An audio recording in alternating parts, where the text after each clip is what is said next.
Yeah, okay, I messed up the scheduling. Welcome everybody, how are we doing this Sunday evening? Apologies for those of you who've been waiting in the chat for a little while.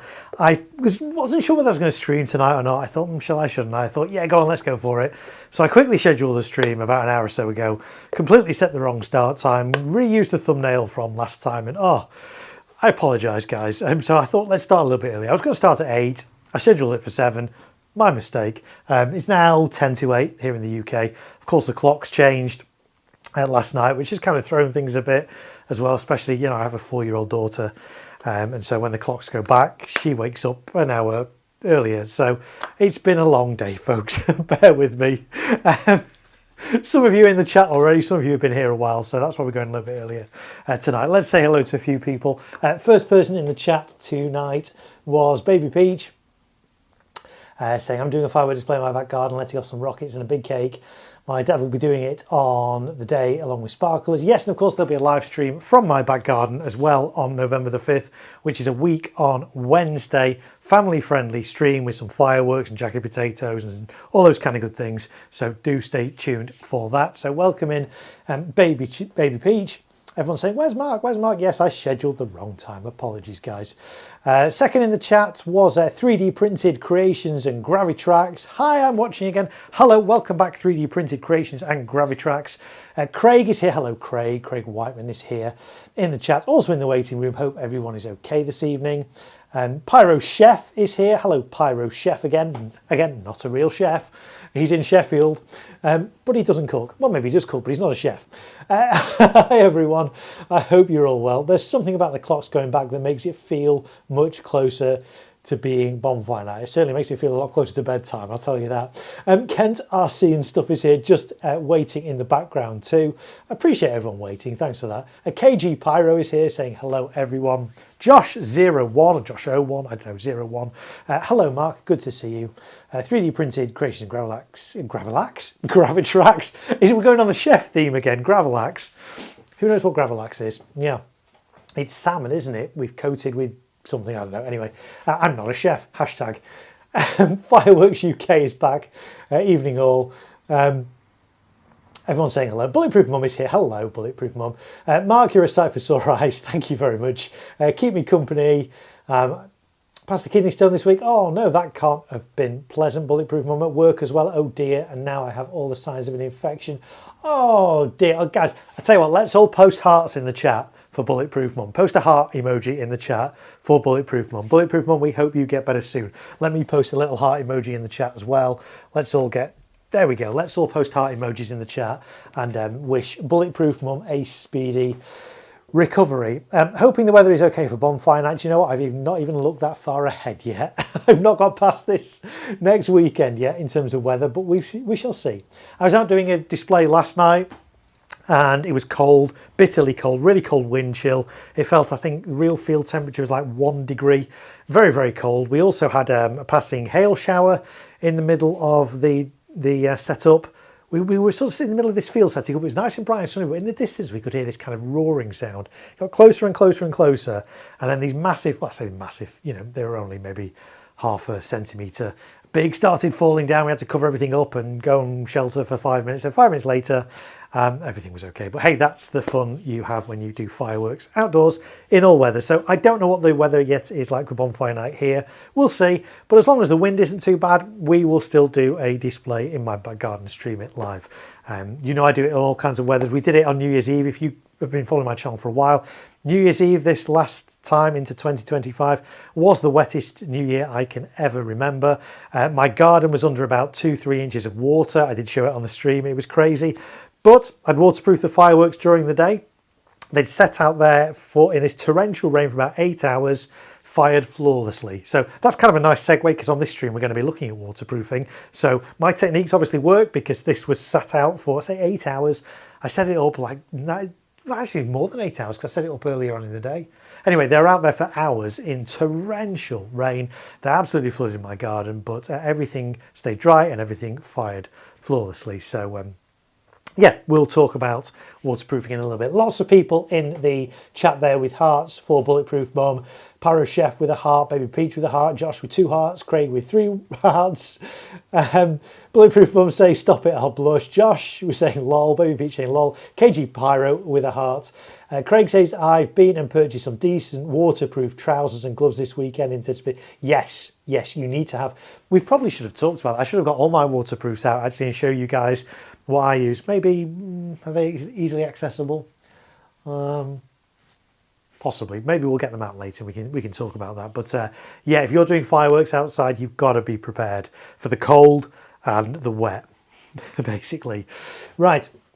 Probably on bonfire night, it's going to throw it down with the rain. We shall see. Yeah, but if you waterproof your fireworks, yeah, okay, it might be not great for your spectators standing out in the rain, but there's nothing stopping you doing fireworks if it's raining or snowing or anything like that. I've done fireworks in all those weathers.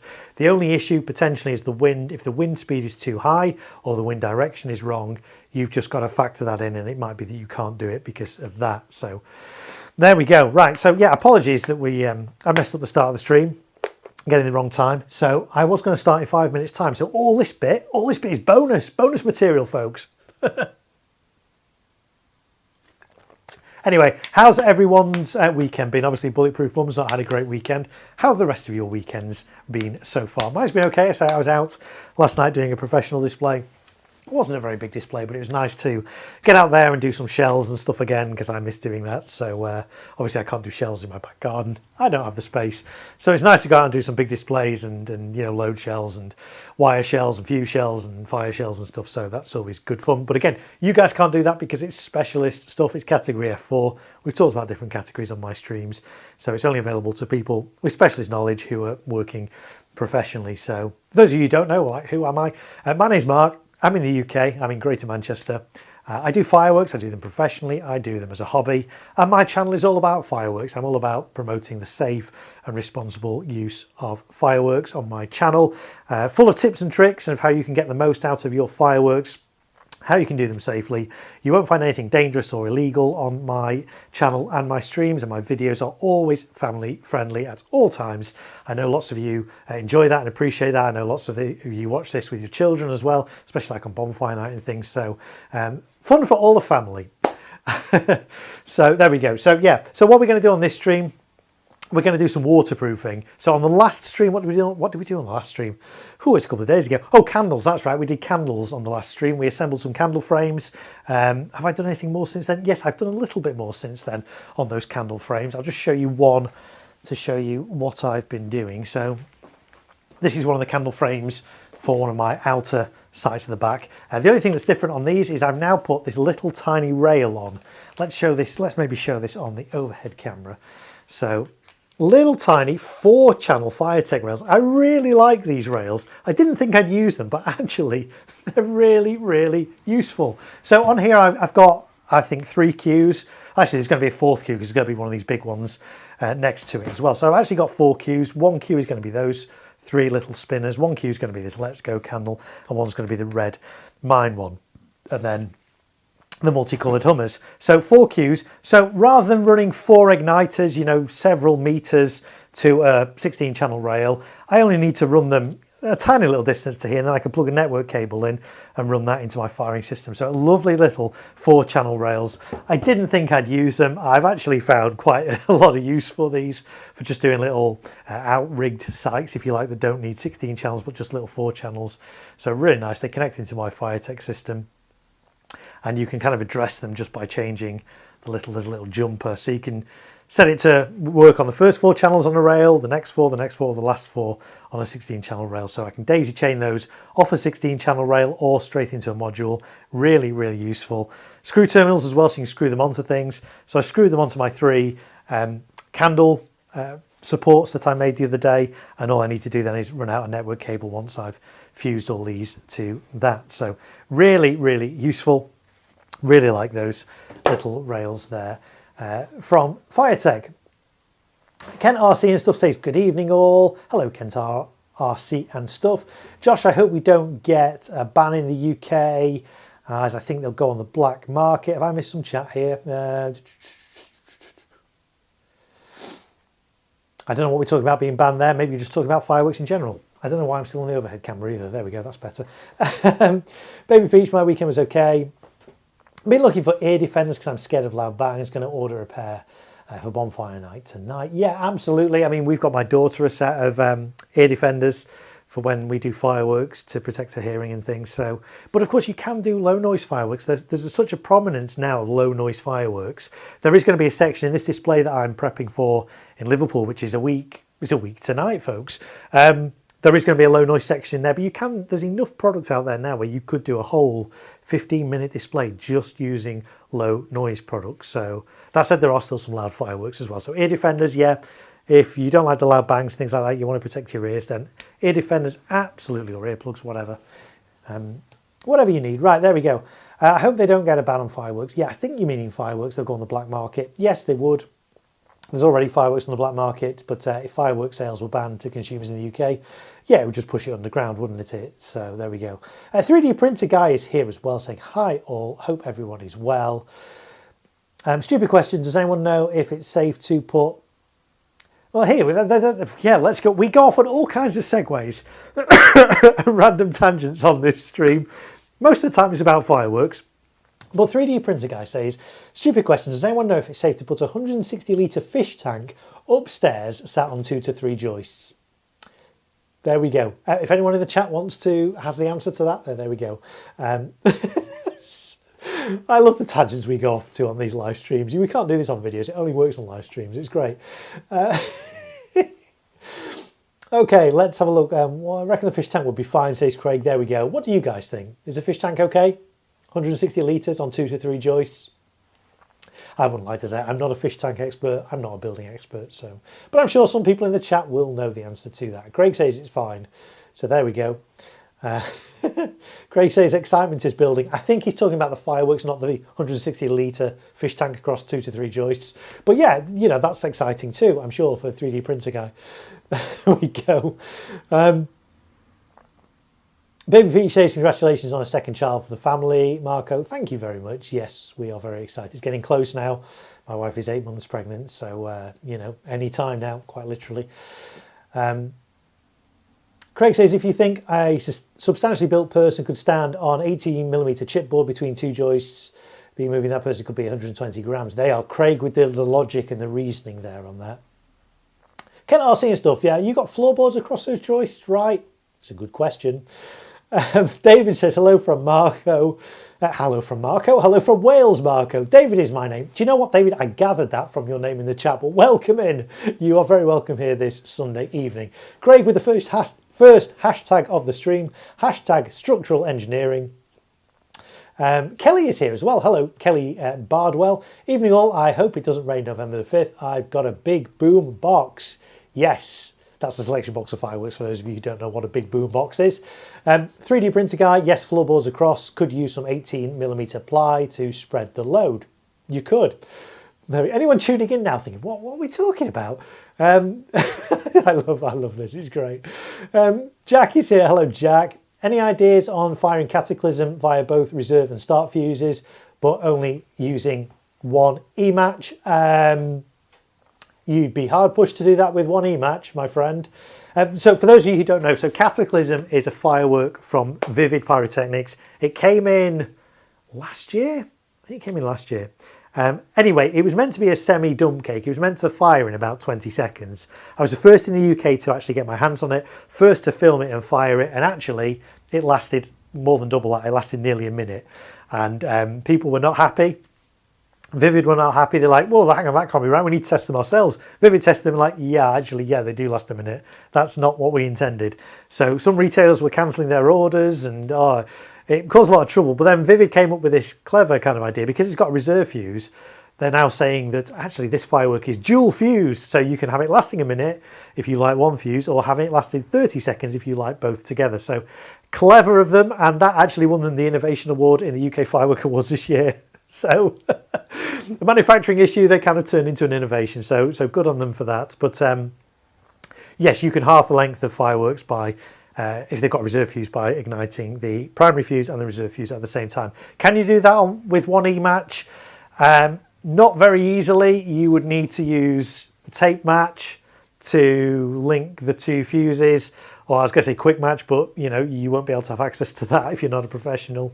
Tape match or very fast visco, but ideally you'd be better with an e-match on both if you can, if you want to halve the time there. And 3D Printer Guy, we are all secretly structural engineers. We build racks, stands. Yeah, absolutely. And I guess your name 3D Printer Guy, you do a lot of 3D printing. That's kind of structural engineering, isn't it, to a degree, I guess, or is it CAD? I don't know. David, I didn't know that my name showed up. Haha, yes, well it does. So we know your name's David now, that's great. I had my stash from UK Fireworks Shop, but realised I'm not off. I don't know. So I will have to have them in on Friday. Oh, I'm guessing that's the delivery. Right, okay, yes, you ordered some stuff for a delivery and you realise you're not off work to accept delivery. I'm with you now. I'm following you, David. That's fine. Jack, do you actually mean in one e-match or one channel? That's a good question. Maybe Jack meant one channel rather than one e-match. Say it's possible to do off one e-match, but it'd be easier to do off two, I would suggest. But yes, you could do two e-match on the same channel. And again, are you talking e-match or talons? Because depending on which you're talking about will depend on how you connect multiple ones to one channel. If you can get a second igniter, wire it into the same channel. Yes, absolutely. Jack says that, yeah, I was thinking that or black tape between them, as I have a 2024 batch. 24-25 batch, I can just use reserve fuse in 30 seconds. Yeah. Not sure if you want to go deep into this due to the nature. Is quick match illegal to consumers now, or is it impossible to get? It's from memory, I think e-match is probably CAT F4. So in which case it won't be available to consumers and it would be illegal for consumers to obtain it. I think it's F4. Somebody might be able to correct me. I know, for example, some e-match is P1, which gets even more confusing. So, but yes, a quick match is a specialist thing. If you don't know what you're doing with it, then don't use it. The alternative to quick match, and it's just as good, just as fast, is tape match or sticky match. In fact, let's put this up. We've not used a close-up camera yet, have we, this evening, guys? Let's put this on the close-up camera. This is quick match, sticky match. It's like sellotape, sticky tape, if I can find the end. There's the end. But in the middle, you've got a line of black powder. This burns almost as fast as quick match. You wouldn't really notice any difference, but this is quite susceptible to sparks. So if you're going to use this, you need to kind of foil tape over the top. But that's the best alternative. That is available to consumers, quite readily available. So you can use that. That's a good alternative to quick match.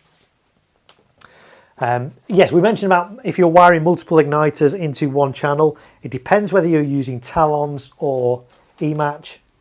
This is a talon. There's a talon. This is an e-match. There's an e-match. So they look different. If you're using talons, these ones, in fact, let's do these on the close-up cam, and then we can see the difference. So there's a talon. Inside that, if we can see, let me put something behind it so you can see. There's a little wire. It's actually a little tiny miniature coil. You pass a current through that, it glows really brightly, burns through, and then ignites your visco fuse. You clip that onto your firework fuse. E-matches are different. They have this little sheath like that, but inside there's a little head, and basically when you pass a voltage through here, that flames like a little match, and so you can ignite your fireworks that way. Depending on which you're using will depend on how you wire them. If you're using multiple talons on the same channel, you need to wire them in parallel.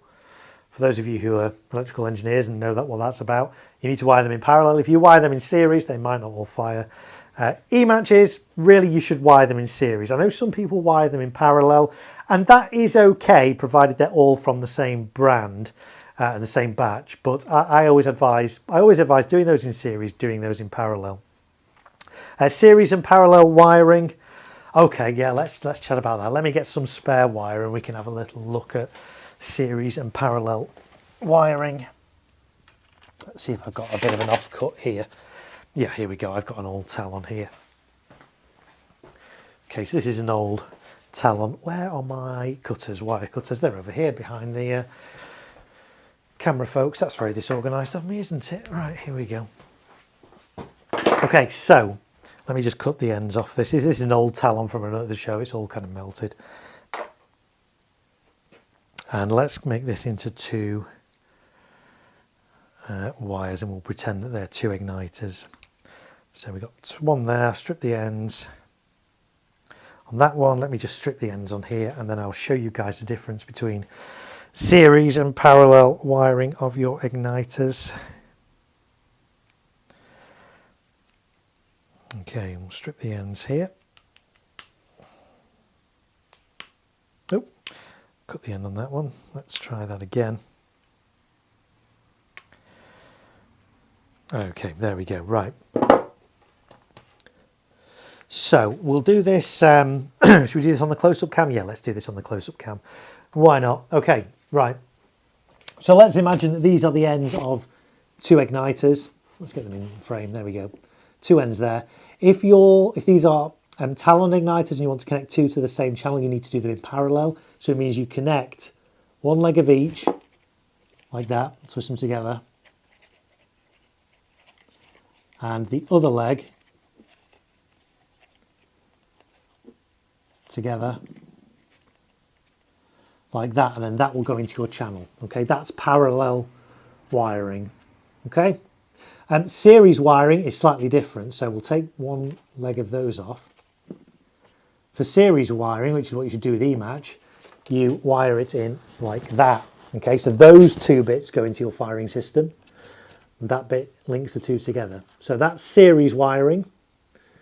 Okay, and then parallel wiring is those two. So little tip there for those of you who are looking into getting into electronic firing. That's the difference between series and parallel wiring. So parallel wiring for multiple Talons on the same channel, series wiring for multiple eMatches as a general rule. There we go. Sequence Pyro, hello Sequence Pyro. Galactic got into trouble for selling it years ago. To be fair, Quick Match did used to be available to consumers a number of years ago. It is now no longer available, so there we go. There's barely been any fireworks in my area, a little disappointing. Yeah, it depends whereabouts in the UK you are. There were some going off a little bit earlier tonight. We had quite a lot go off last Monday because it was Diwali, of course. And there's been a few odd ones going off, but as we get closer and closer to Bonfire Night, we'll be hearing more, I'm sure. Halloween seems to be another occasion now where lots of people are using fireworks. It never used to be years ago, but yeah, these days people like to use fireworks on Halloween as well.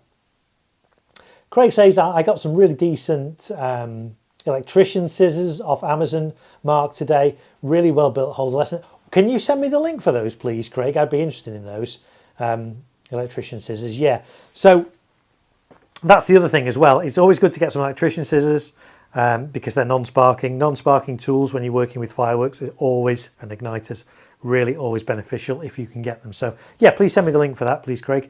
Jaden Phelps is back. Hello, Jaden. How did my display go? So yeah, it wasn't my display that I was doing last night, but I was crewing for a company doing a display last night. And yeah, it went well. The weather kind of wasn't too bad. It was very cold, very windy. The wind chill factor was like 1 degree centigrade Celsius.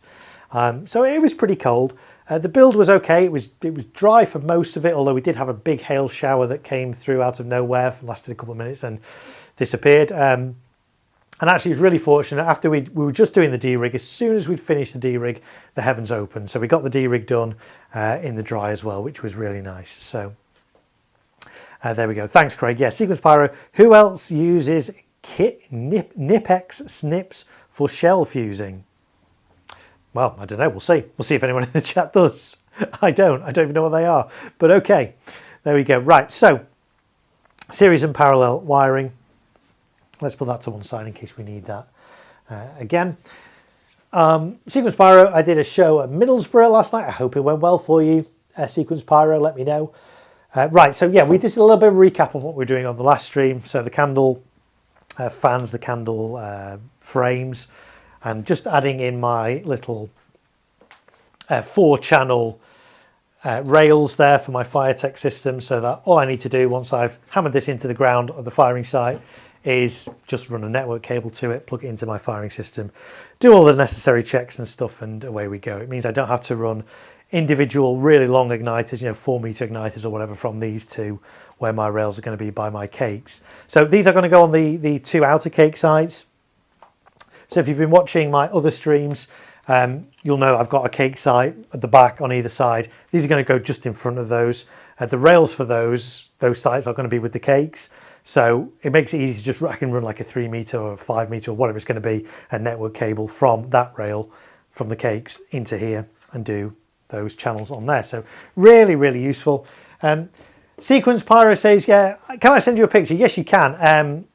If you're on the forum, I don't know if you're on the forum, you can send me a message on the forum. If you're not, you can email me. My email address is in the About Me page of my YouTube channel. So by all means, do send me a picture and we'll maybe get it on the stream in a little while. So yeah, that's what we did on the last stream, which was on Friday night, I think. Yes, it was Friday. Yes, I remember singing Friday, Friday, got to get down on Friday. Very embarrassing. So tonight, yes, we're going to look at waterproofing. So my cake boxes, and if you don't know what a cake box is, I will very briefly show you what a cake box is. Let me just move some of these out of the way so I can get it up. We looked at these on one of the streams we did last week. It's one of the ways I keep all my cakes together. I still need to affix all these cakes into here. That's something else I need to do. But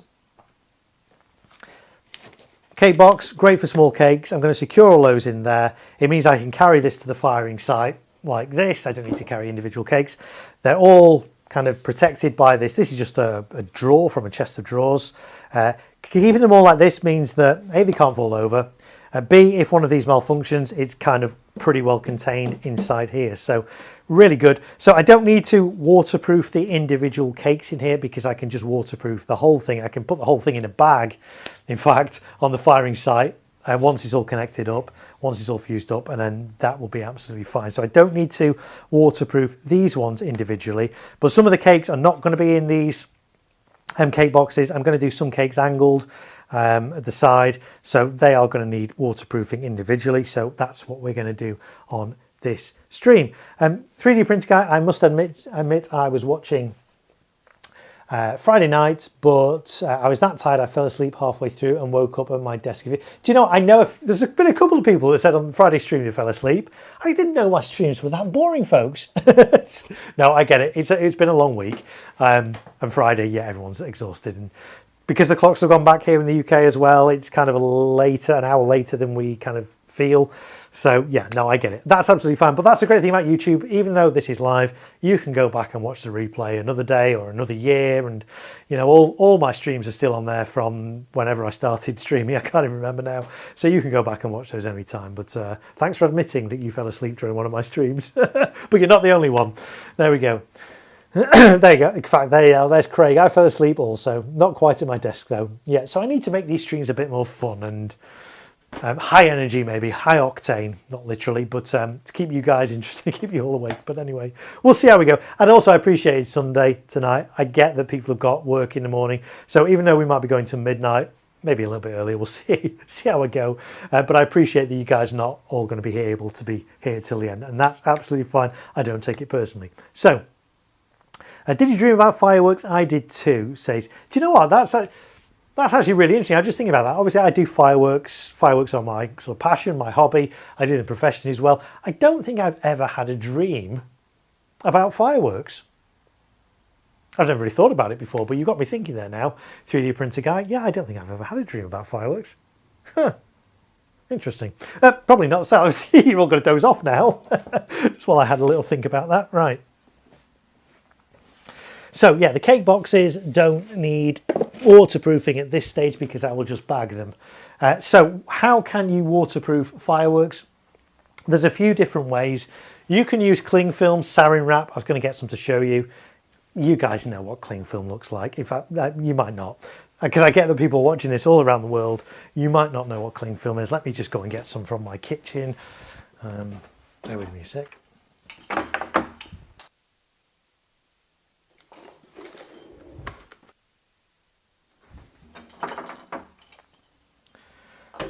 Okay, right. So, one way you can waterproof fireworks is by using cling film. It's known in the States as sarin wrap. It's the same kind of thing. It's the stuff you use to, if you're making sandwiches, keep your sandwiches fresh, and you wrap them in this cling film stuff.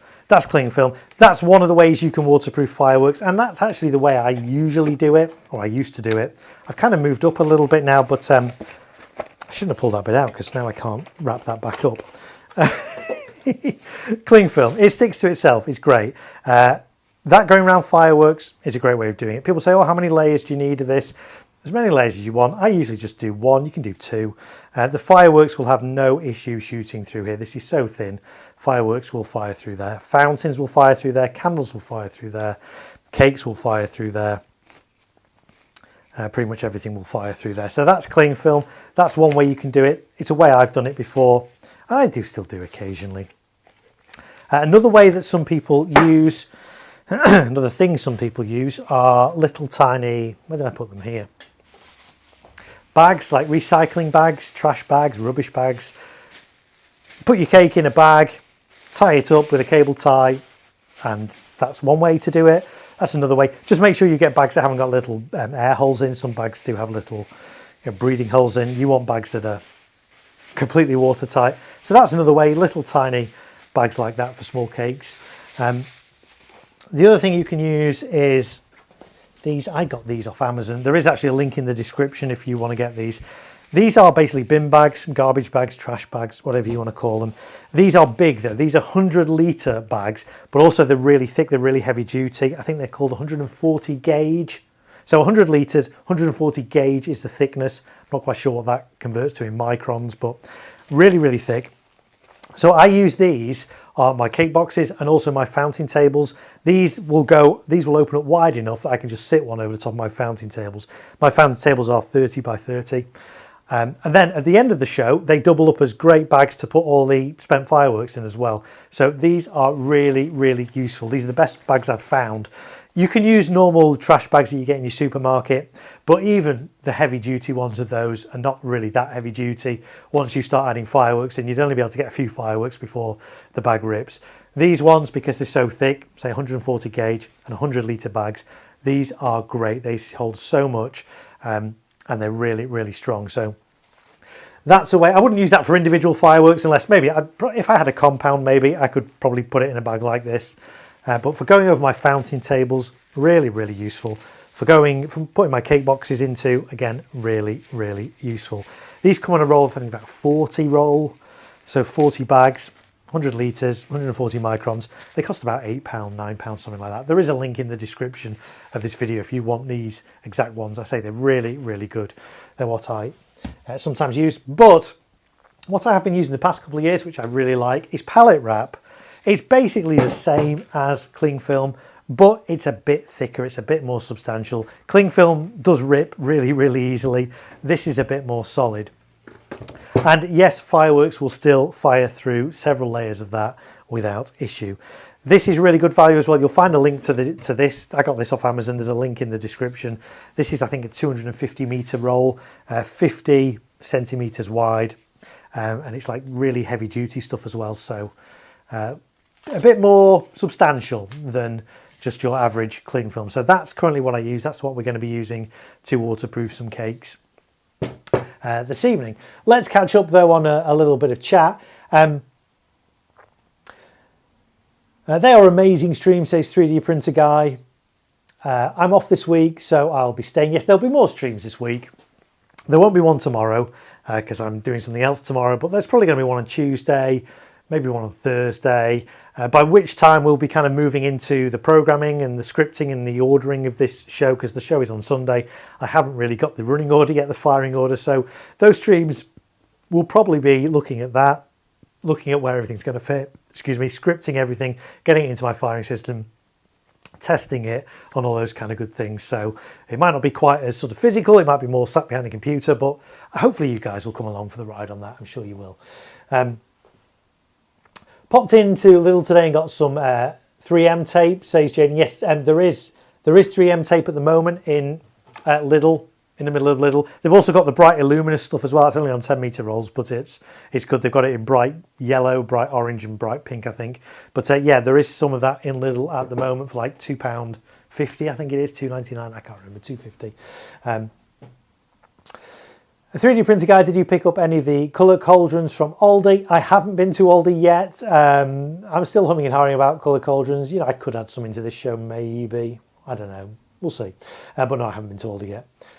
Are they the ones at K9 girl posting the forum on eMatchy? I think you're talking about those bags. I don't think she posted the big bags. I think she maybe used these smaller bags. It probably ones that are slightly bigger than these. These are quite small, these ones. But yeah, bagging fireworks. It's a quick way of doing it, for sure, because it's just a case of putting a cake in a bag and putting a cable tie on it, and then your igniter can come out. So nothing wrong with doing that at all. It's certainly one way of doing it. I personally like doing it this way, but there's different ways. But obviously the aim is to stop water ingressing into your fireworks. So, Cameron with a super chat, first super chat of the stream. Cameron says that when wrapping the cakes in cling film, does that create a plastic burning smell once fired? No. The shots will fire through this. They'll basically melt the cling film in a fraction of a second and go straight through it.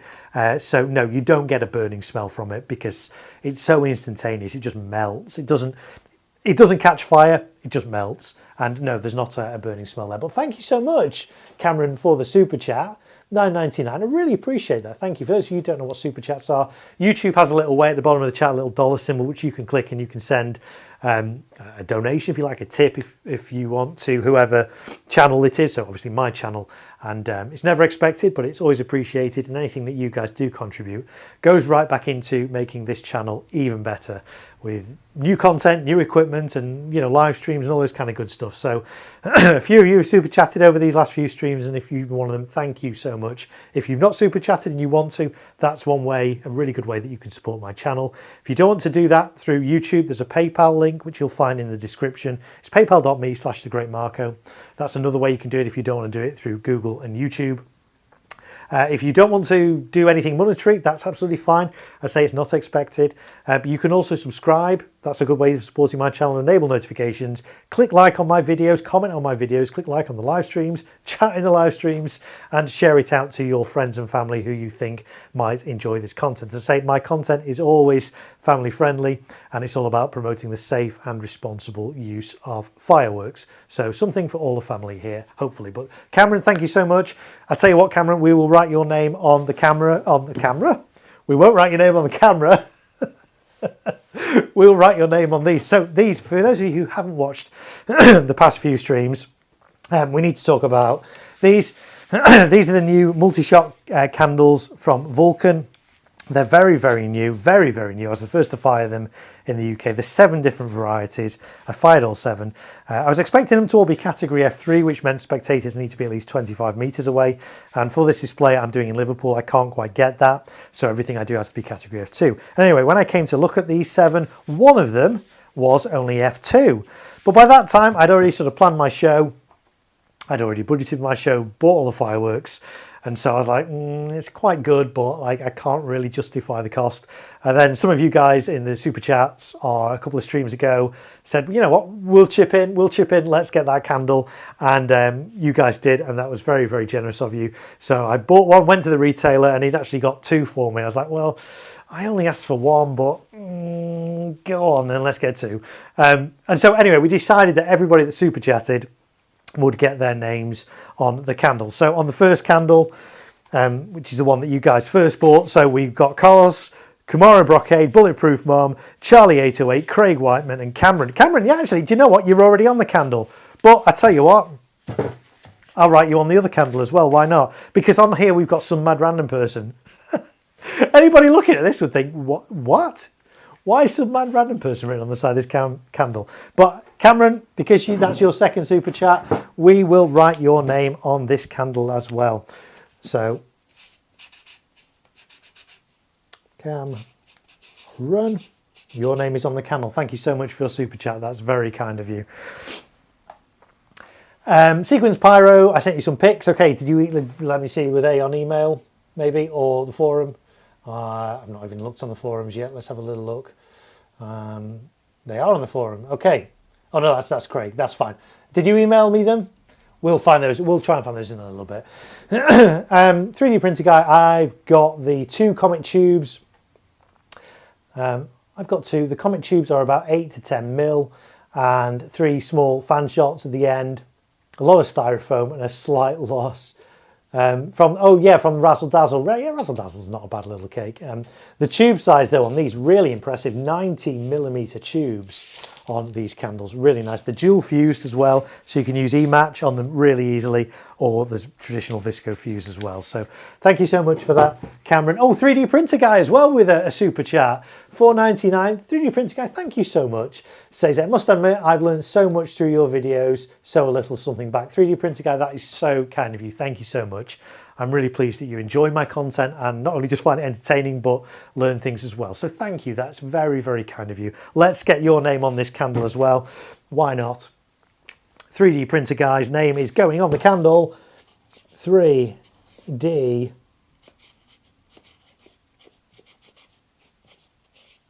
printer guy.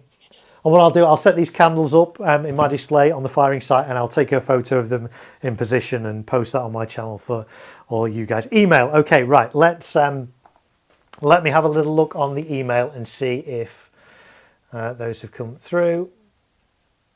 Bear with me a second, folks. Let's see if they've gone into my junk. They have. It's gone into my junk, but don't worry. Let's see if it's just loading. There's quite a lot of photos. Well, big photos. 5.1 meg. Oh, there we go. Okay, right. Let's see if I can get some of those up. Let's go save all. See, the wonders of technology. I have this new streaming system now that allows me to kind of do this multicam setup, but it also allows me to bring in other content, videos and photos and all kinds of really, really cool stuff. So let's see if we can get these up. Okay, so there's 2 photos. Let's get this one over on this side and make that big if I can. Oh, if I can actually see what I'm doing. Okay, here is photo number 1 then, folks. So there we go. This is Sequence Pyro's display, some of his display from yesterday. So I can see a slice there at least into Cobra firing system. So that's that photo. Let's have a little look at the other photo as well that he has sent through. Let's get that one and see if we can get that up. Right, we're going to drag this one across as well. Oh, I will get faster at this, folks. But I think it's worth. I love seeing and hearing what you guys are up to. So with your fireworks, so I think it's worth putting these on to show. So here we go. Here is the second photo. Oh, there we go. There's a little bit more stuff on there. So yep, there we are. Cakes. I like the way that you've sliced the tops off them, skimmed the tops of the cake. That's what I do, and that reduces debris, and they're all well staked there as well. I see you've got little dividers in between them as well. That's a nice touch. And then staked and taped, really nice way of doing it. So I can see a fan slice in the back of there as well. So thanks for sharing those, Sequence Pyro. I always love seeing everybody's setups. So yeah, great stuff. Thank you very much. Right, so thank you again to Cameron and 3D Printer Guy for your super chats. That's very kind of you both. Thank you for supporting my channel in that way. Right, okay, so we've got some cakes to waterproof. Let's start off with some smaller ones. What should we start off with? Let's start off with these ones. These are Burner from Leslie. We talked about them on an earlier stream. There's going to be 3 of those, one in the central site that's going to vertically fire, and then one each in the cake sites at the back. They're going to kind of cross over, and all 3 are potentially going to meet, hopefully, in the sky somewhere. So these come with these plastic covers on, which is really nice. That would keep it waterproofed, but you're not meant to fire through there. It probably will eventually fire through that, but yeah, I wouldn't like to chance that. That is quite thick, and usually these things say remove before firing. This one didn't, I don't think. Oh no, I think it might have actually said on the paper topper, remove this before firing. So that keeps all the sawdust from falling out, because these things are pretty full of sawdust in the top on these ones, interestingly. It's quite interesting. I say interestingly because normally you get that on candles. You don't really get that on cakes, but there we go. So how do we waterproof these? Let's do one at a time. Let's move that out of the way for a second. So I'm going to take that off. I don't need that anymore. And what I'll do is I'll unwrap a little bit of this pallet wrap.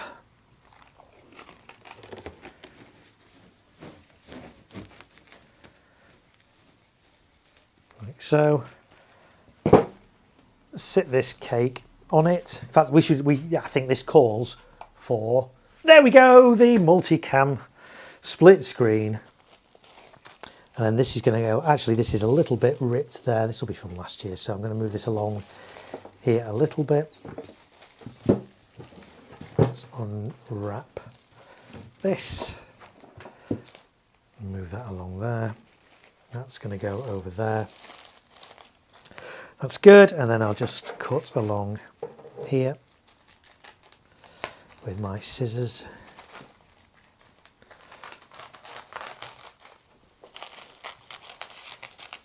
Okay, so the important thing with cakes is less of an issue if water gets in the top. Obviously a lot of water and it's not going to fire, but you want to stop water from coming up underneath because that's where the lift charge is. The lift charge is at the bottom of these, so you've really got to protect the bottom. So the way I do it, we'll fold this over, fold this side up like that, fold this side across and down. The reason I do it that way and not, if I did it that way first and this up, rain could still get in. But by doing it like this and across like that, rain can't get in.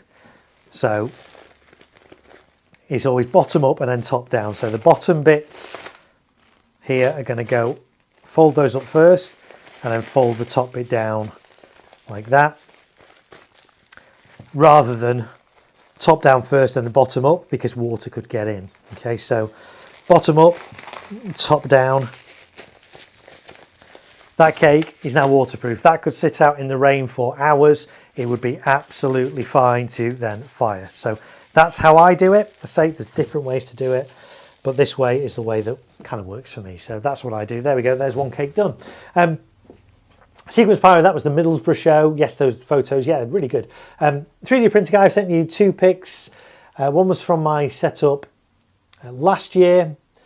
Wireless relay firing system DIY. Ooh, do not recommend making. Was good for the time. And of course, Colour Cauldron from Aldi. Okay, let me see if I can get those the pictures up.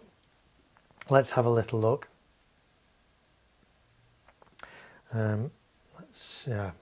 Okay, right. Oh, okay, yeah, right. Let me get these up in a new window. Open image in a new. There we go. Let's get that over there. If we can. We don't need that one anymore. That can come off. And we don't need that one anymore. That can come off. Okay, right. Let's actually get. Let's do this. Bear with me a second, folks. We're nearly there.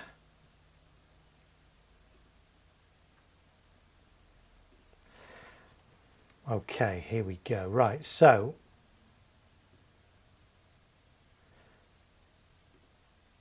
is he going to let me look at that? Yeah, there we go. We'll open that one in a new tab. We'll open this one in a new tab. Yeah, great. Okay, right. So here is the first photo. There we go. So that's 3D printer guys set up from New Year. So you can see, yeah, everything's taped and staked and waterproofed in bags there. Really nice, nicely done, nice setup. Ground looks a little bit wet there and a little bit muddy, but hey, those cakes will sit out there for hours being absolutely fine. No issue with that at all. Let's have a look at the second picture the 3D printer guy has sent. Yeah, there we go. That's the inside of, is that Razzled? Oh no, that's Colour Cauldron, isn't it? I recognise that. That's a cake from Aldi. yeah, so three big, I say big tubes, I think they're only 20 mil, aren't they, in there? And those smaller tubes that are, what, 16 mil, maybe even smaller, maybe 14. And then those bits of polystyrene in there to make it look bigger than it actually is. Although they would argue, the manufacturer would argue that's to provide it with support, but yeah, it's to make it look bigger than it actually is. So, so there we go. So thanks for sharing those photos, 3D printer guy, appreciate that. Ginger and Brown is here, says evening all. Hello Ginger and Brown, welcome to my stream. Some mad random person is here saying oi oi.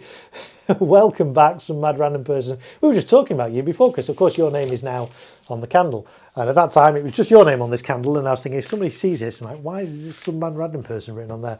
But since then Cameron has super chatted, 3D printer guy has super chatted, your names are now on the second candle. Thank you so much everybody. Craig says, I hope you're both well and recovered from all the spicy foods you've been eating. That's Ginger and Brown, I guess. There we go. Right, Adam is here. Hello, Adam. Evening. Just watch your third stash video. Looks awesome. Okay, great. Craig Whiteman, haha. Some mad random person just commented on your video about half an hour ago. Yesterday night the ground was really wet. Funnily enough, I had not one cake or fountain failed. Yeah, we were talking about this at the top of the stream. I did a display New Year's Eve in my back garden and the weather was atrocious. I set it up earlier in the day before it started raining, and then it rained all afternoon, all night. My garden was literally under 2 inches of water. But because I'd waterproofed everything and I'd done it like this, things sat out there for hours in that torrential rain. Nothing got wet, everything fired flawlessly. So this method works, but I say there are other methods as well. And thanks for you guys for sharing those with me, your photos of them. That's great. Sequence Pyro sent me a pic of your New Year's Eve display. Adam says, enjoying. Mark, I'm loving the live stream again. Thank you so much. I appreciate it. So Sequence Pyro has sent me another photo. Let's see if that's come through yet.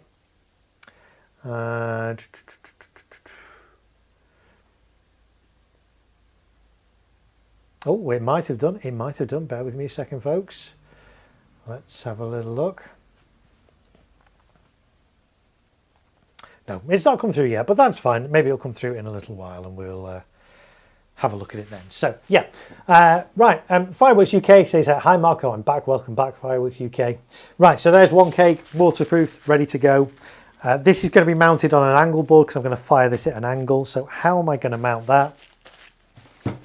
So I will use, I'm going to use these boards, just wooden boards. These are probably shells from the same unit that I galvanized, that I sort of got all the cake box things drawers out of. Just a bit of wood, chipboard. Used this before. I quite often use this just to put fireworks on. It's good to put fireworks on a solid base if you can. If you're doing fireworks on the ground, especially if the ground is wet or soggy, try and get something underneath. It's going to prevent water from seeping up into the fireworks, but also you're going to get better performance out of your fireworks. If you put a cake, especially a cake with big tubes, straight onto grass, the recoil of it can make it so that the shots don't go quite as high. Whereas if you put it on a solid base, the shots have got something to kind of force them up and they will go higher and perform as expected. So if you're doing fireworks, especially big cakes, I mean little cakes is less of an issue, but big cakes, get them on some solid boards underneath and they will perform better. You'll get better height out of them. I say it's not an issue with smaller cakes. It can be an issue with smaller cakes because if the ground's really soggy and one of these tubes fires, that tube could actually, the recoil could push that tube down into the ground. It could snap the fuse because this will have an interlinking fuse that will weave between all these tubes. If it's not on a solid surface underneath, the recoil from one of those tubes could push one of those tubes down into the ground, breaking the linking fuse, and then the rest of your firework doesn't fire. So always good if you can put your fireworks on solid surfaces. So that's going to go on there. This is going to be at an angle. I've not worked out quite what angle yet. It's probably going to be 15-20 degrees, something like that. It's going to go on with another firework as well. I'll probably use some double-sided tape just to stop this moving around, and then maybe might use some angle brackets on these. Yeah, I probably will actually. I'll use some of my angle brackets. We talked about those on another stream. These little corner brackets, really, really useful. These are 50mm by 50. There's a link to these on the description as well. Screw those into the wood. They can butt up against the cake. probably use 4 on the 4 sides. And then I can gaffer tape around that. Those are screwed into the board, so they're not moving. And then gaffer taping around that, that's not going to move anywhere. Especially, again, if I'm doing this at an angle, which I am, you want to make sure it's nicely supported. And there's going to be a bigger cake going on here as well, so we'll use some bigger frame ties on that. So that's that one.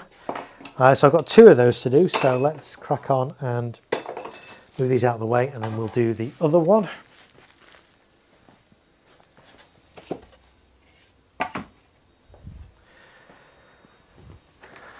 So here we go. Oh, here we go. Oh, right. Let's catch up on a bit more chat.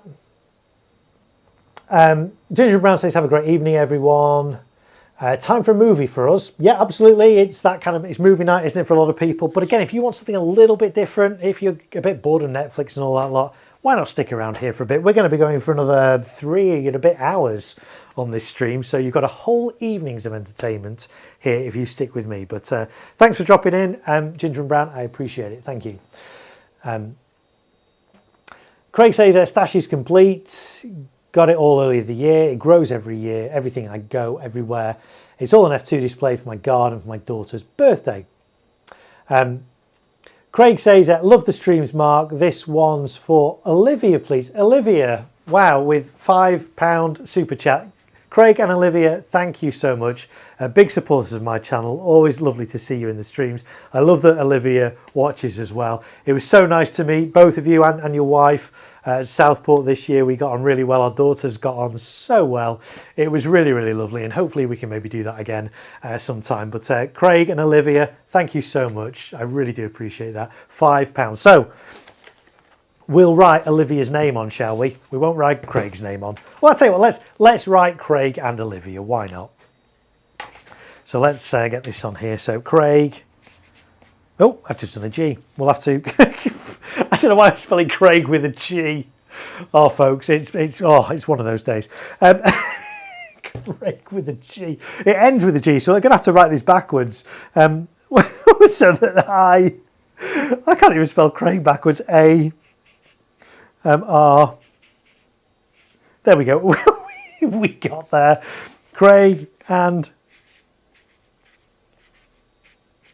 Olivia, your names are on the candle. Yes, they're offset a little bit down here. Yes, it would have been nice to have them in line with everything else. But hey, that's just a little bit extra special for you guys, isn't it? So there we go. If I draw an arrow here,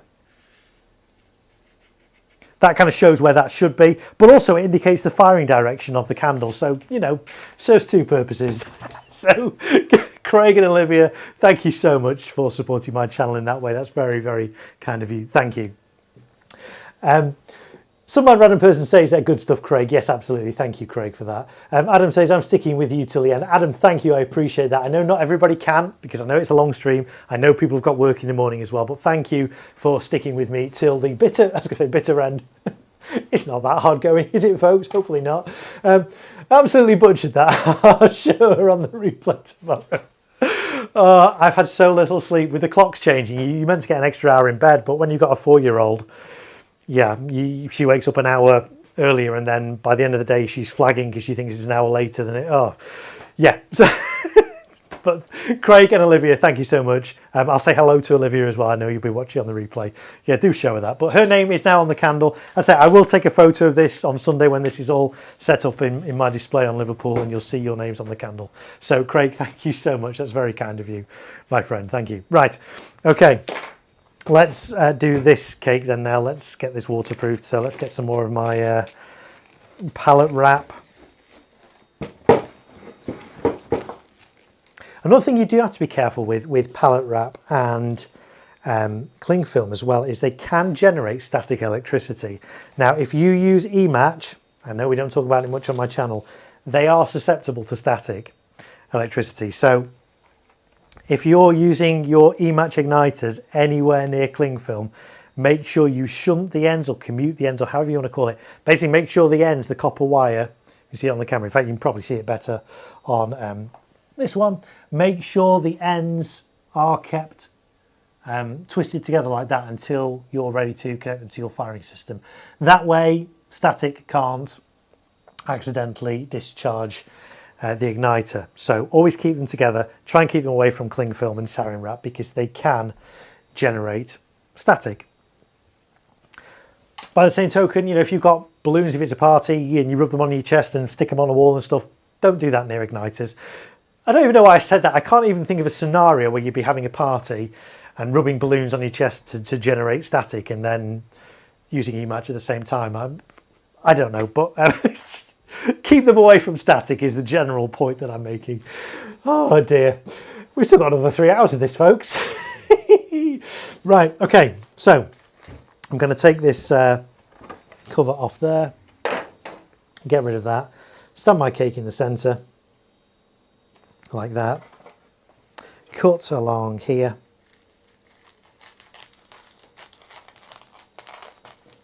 always good to have clean scissors when you do this, it cuts cleaner, these are not too bad, but I do find that after I've been cutting this kind of tape, I know you can rip it or bite it with your teeth or whatever. I like to cut it and like nice clean cuts. Once you've been cutting tape for a while, these soon get quite sticky and then they won't cut cling film or pallet wrap very well. So right, let's, oh hang on before we do. Adam says, Adam, $4.99, thank you for your donation. Well, I thank you for your donation, Adam, $4.99, that's very kind of you. Thank you so much. Let's put your name on the candle. We'll kind of write it in the right place as well. It's a nice short name, which is nice. It means it will fit nicely in this space here above the safety information, because I don't want to write over that, obviously. But let's write Adam's name. Well, actually, I was just going to say somebody's Adam, but let's see if we can get the whole thing in. Can we squeeze it in there? Or should we say, we'll save that for somebody with a... No, we'll get it in. We'll work. If we can get Craig and Olivia down there and offset it, we can get Adam Myers in here. Why not? So, A-D-A-M. Adam, I want to spell your name right. M-Y-E-R-S. Adam, your name is now in this display on this candle. Thank you so much. I appreciate it. Thanks for supporting my channel. Will I be e-matching the cakes on site, says 3D Printer Guy? Yes, I will. There is a bit of prep I do before then, so it makes it a lot quicker. I won't talk about it too much, but I might be able to just kind of quickly show you. So I can prepare my cakes in advance by basically locating where I'm going to e-match. And obviously I poke them, and we don't talk about it too much on this channel, but I have a red dot on there. So when I get this onto site, there's no e-match connected to this now, but when I get on site, I know that's exactly where I put my e-match. There's a hole in there ready for that to go. It's taped up so none of the lift charge can fall out, but it makes it really, really quick to e-match on site. So that's the way I do it. But I say we don't talk about e-match too much on this channel, and I tell you what though, we do talk an awful lot about why we don't talk about e-match. I've just realised. Oh dear. Right, okay, right. So let's do this cake. So bottom up, top across. Have I done that long enough? Oh, it's typical. I haven't done that long enough. Okay, well we'll start again. We'll save that for maybe a smaller cake. Have I got any smaller cakes in this to do? I don't know. We'll put this to one side for now. And we'll try and do that properly. Hashtag Sunday night spelling. Oh, yeah. I was in two minds about streaming tonight, and I've messed up so much on this stream. I scheduled it for 7 instead of 8. I used a thumbnail from the last stream instead of the right. Oh, yeah. But hey, it's fun. It's all part of the fun. This is why I love these live streams, because anything can happen. They're not scripted. Not that you thought these were scripted. We go off on all kinds of tangents. We were talking about fish tanks on second floors and all kinds of things before. It's all good fun. I love it. Hashtag bottoms up. Yes, that's right. Right, we'll try this again, and we'll try and get a little bit more of this pallet wrap. Oh, I don't know. Okay, so we'll go there. We've got lots of extra space there, and we'll cut this along here like so. Right, try again, take 2. And that's the other thing about live streams. You can't, if you make a mistake, you can't just go back and like change it. Whereas on all my videos, obviously I can edit them until they're kind of right. I might do an outtakes video sometime, because sometimes when I do narration for those review videos, I get completely messed up. And the results are sometimes quite hilarious. Maybe one day I'll do a little compilation video of all the bits I get wrong that you guys never hear because I edit them out. Right, so bottoms up and top down on this side, bottoms up, top down. There we go. That's good to go. There we go. We've done 2 cakes now. Well, that's kind of progress, isn't it? So, right, I'll tell you what, let's do these double dynamite ones then next. So, yeah, I've already skimmed these cakes. Skimming basically just means taking the paper or the foil or the polythene topper off. You don't have to do that. It just aids in the clear up at the end. If you leave it on, it does actually make it easy because you can see if any shots haven't fired by where there's still paper. But assuming it all fires correctly, you're going to end up then with little bits of silver foil or paper or red cellophane all over your firing site, which are a bit of a nightmare to clear up. So I like to skim the tops of the cakes. The display I was doing last night, they didn't do that, so we were there quite a while in the dark in a damp, muddy field. It wasn't that muddy actually, it was damp, picking up little bits of Celtic foil and paper toppers and things, so that was a lot of fun. So I try and mitigate that by taking the tops off my cakes, but I say you don't have to do that. So I have a fish tank on the second floor, says Fireworks UK. Well, is it 160 litres, and how many floor joists did you span it across? Because who was it? I can't even remember who wanted to know now. Somebody in the chat wanted to remind me. Let's go. I'm gonna have to scroll back through the chat because I can't remember who that was. It was near the top of the stream, wasn't it? Let's have a look. Let's search for fish. 3D printer guy it was, in fact. There we go. I knew it was one of the 3D printer people. Hashtag 3D printer people, because there's a couple in the chat. So there we go. Yes. How big is your fish tank then on the second floor, Fireworks UK? How often do you get a cake that doesn't fire all its shots? It's rare. It's very, very rare. The times I've had it before, let's have a think. I can't even recall the time it's happened. If it's been set up properly, I have seen instances, we were just talking about it earlier, if this is just put on grass and the grass is fairly soft, there is a risk, and I have seen this, of the whole thing not firing because the height of the tubes change. So when one of these shots go off, the force of it, the recoil, pushes that tube into the soggy ground, and that can break the linking fuse between them. So I have seen that. I've seen that myself as well. But generally speaking, if you put those on a solid base, there's no reason why all those tubes shouldn't fire. But if your firework's got a reserve fuse on, then if that does happen, you've always got the reserve fuse and you can kind of finish the firework off that way. But always leave a gap, never go back to return firework when it's lit. Leave it a good 10, 15 minutes, longer if you can, before you go back and light the reserve fuse. But fireworks these days, pretty reliable. They perform, pretty much as you'd expect most of the time. So it's rare that a cake doesn't fire all its shots, but it does happen. It does happen. So, okay, so this is obviously a longer firework, taller firework than that burner, so I am going to need more of this. So I'm going to clear a little bit of space on here, just so I can unwrap the sarin wrap. No, it's not even sarin wrap, is it? Unwrap the pallet wrap. That's a good hashtag, isn't it? Hashtag unwrap the pallet wrap. Oh, I love the hashtags we come up with on these streams. And then what's really fun when we do come up with these hashtags, people who are watching the replay in months time or whatever will just put that hashtag as a comment in the chat, and it always makes me smile. So if you're one of those people, if you're not watching this live and are watching this sometime in the future, these hashtags that we come up with, just comment with just that hashtag. It will make people smile. It will make me smile for sure. Right, let's move these little FireTech rails out of the way as well. We don't need those now. Right, there we go. We've got a little bit more space. In fact, I'll tell you what, I don't need the screwdriver up here at the moment. I don't need my tape measure or my angle or that or random cable ties. It's always good to have a nice clean work area, isn't it, folks? So let's just get those out of the way as well. Let's get those down there. I might need my Sharpie in case more people super chat. Might need those candles in case more people super chat. I don't think I need a red Sharpie at the moment or a biro. We'll get those out of the way. I don't need double-sided tape, aluminium tape or parcel tape at this particular time. So let's move that. I do need my scissors. I don't need those bits.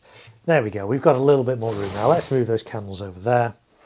Let's put that there and that there. Right. Whew, okay. Let's move this out of the way as well so we can unwrap. Hashtag unwrap the pallet wrap. I don't know. It might take off that as a hashtag. I don't know. So we'll lay this out like that.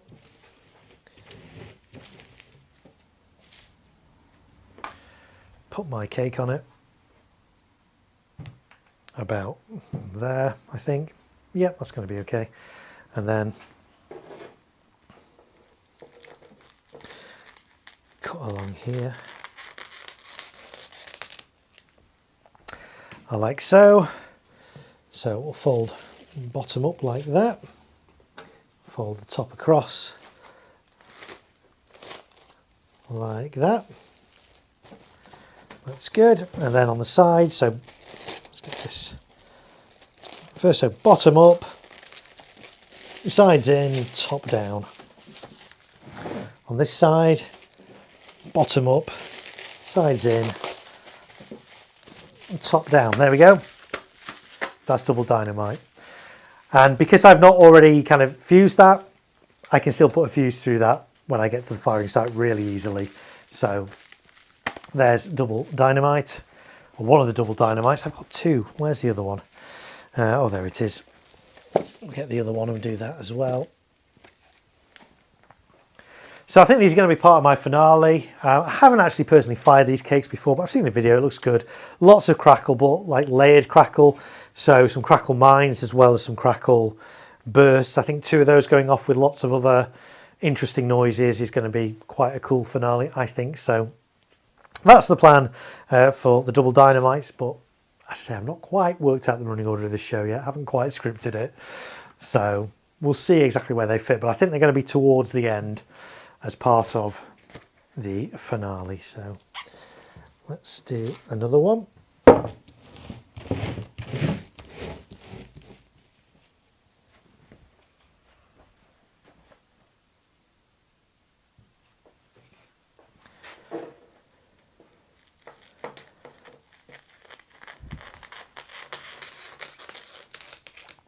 So yeah, I just find pallet wrap a little bit thicker. It sticks to itself a little bit better than cling film and tends to tear a lot less. So if you get it on a big roll, this is like a 250 meter roll. I can't even remember how much it was, but you know, £7-8 maybe. There is a link on the description if you want to get it from Amazon, which is where I got mine. So really useful stuff. I do go through some of this, but this has lasted me. I think I bought this last year and wrapped a load of cakes with it last year. I'm using it again this year. There's still loads left, so it does last ages.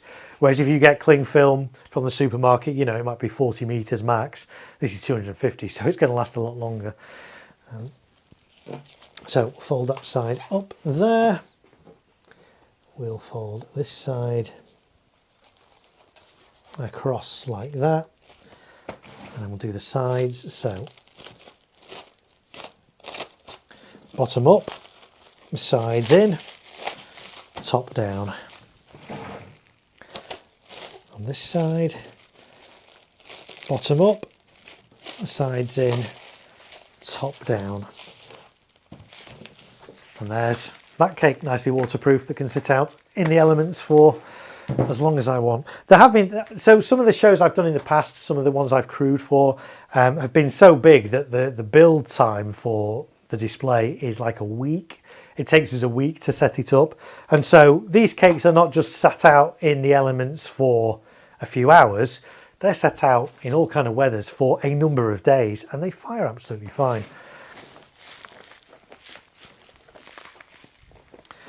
Okay, there's that one then done. And then we've got a couple of these ones to do. We've talked about these ones in more depth in the earlier streams when we were looking at what cakes and things I've got. These are It Bites. These are going to be angled. They're going to be the same angle as burner. So those boards I had before that were going to have burner on, they're also going to have these ones on because these are going to fire at the same angle. Nice mix effect cake. He's got some comets and things in there, some nice comet tails. It comes in a box. Outside of its box, it has no information on it at all, so you wouldn't know what it was.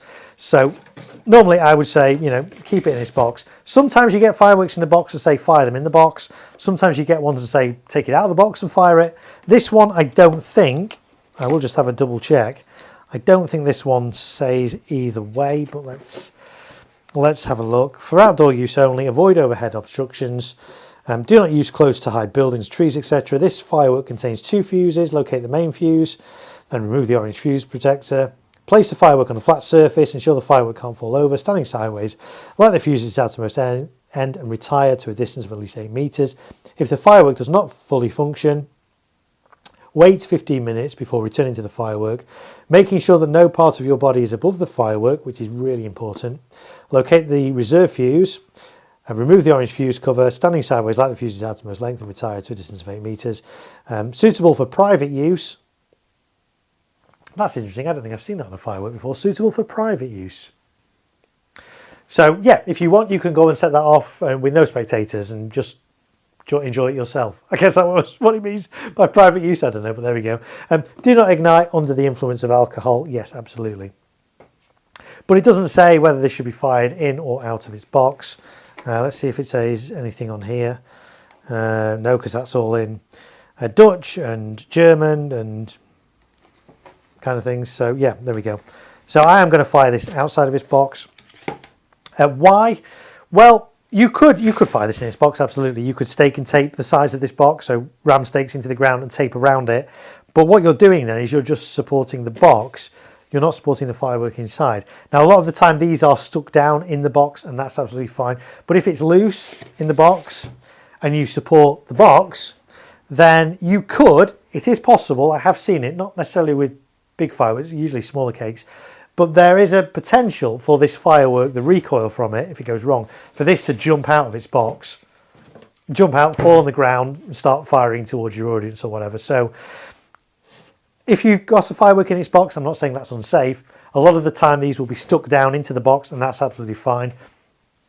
But for me, I think that's safer if I stake and tape this rather than staking and taping it in that, because I'm not actually supporting the actual firework, I'm just supporting the box. So there we go on that. Let's just catch up on the chat, because I realised that my chat on this screen has once again frozen, so let's refresh that. Let me catch up on a little bit of chat, because I realised I've been ignoring you because my chat froze on that screen again, which is annoying. Right, okay. Let's go back to where we are. There we go. Carlos, Disney World Freak is here. Hello, Carlos. Welcome into the stream. Thanks for being here. Apologies if I've completely ignored you for the past, it looks like about 15 minutes I've missed out on chat. So I do apologise for that, guys. We will catch up. So Carlos is here. He says, hello. So welcome in, Carlos, if you're still here. We mentioned about the fish tank on the second floor. Yes. How often do you get a cake that doesn't shoot? Yeah, great. It was me. Adam, will the cling film not go everywhere when it's fired through like the paper tops? No, it doesn't, thankfully. The cling film tends to melt. I can't really demonstrate it here because it wouldn't be safe. But if you get a piece of cling film and you put a match underneath it or something like that, it will just melt. It will melt a hole for it, but the cling film will still all stay as one. It won't kind of break into lots of little pieces.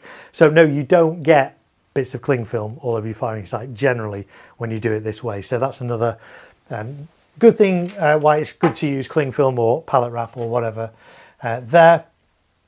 Fireworks UK says, the fish tank was empty. Yeah, there we go. Because we're talking about fish tanks tonight, guys.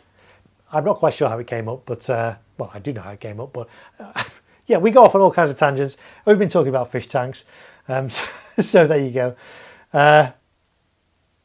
Sequence Pyro, I have shows on Thursday, Friday and Saturday. I have shows on Friday, Sunday, and then Wednesday, obviously my Back Garden and Bonfire Night, and then I think Friday and Saturday. So I've got lots of stuff coming up as well. It's that time of year.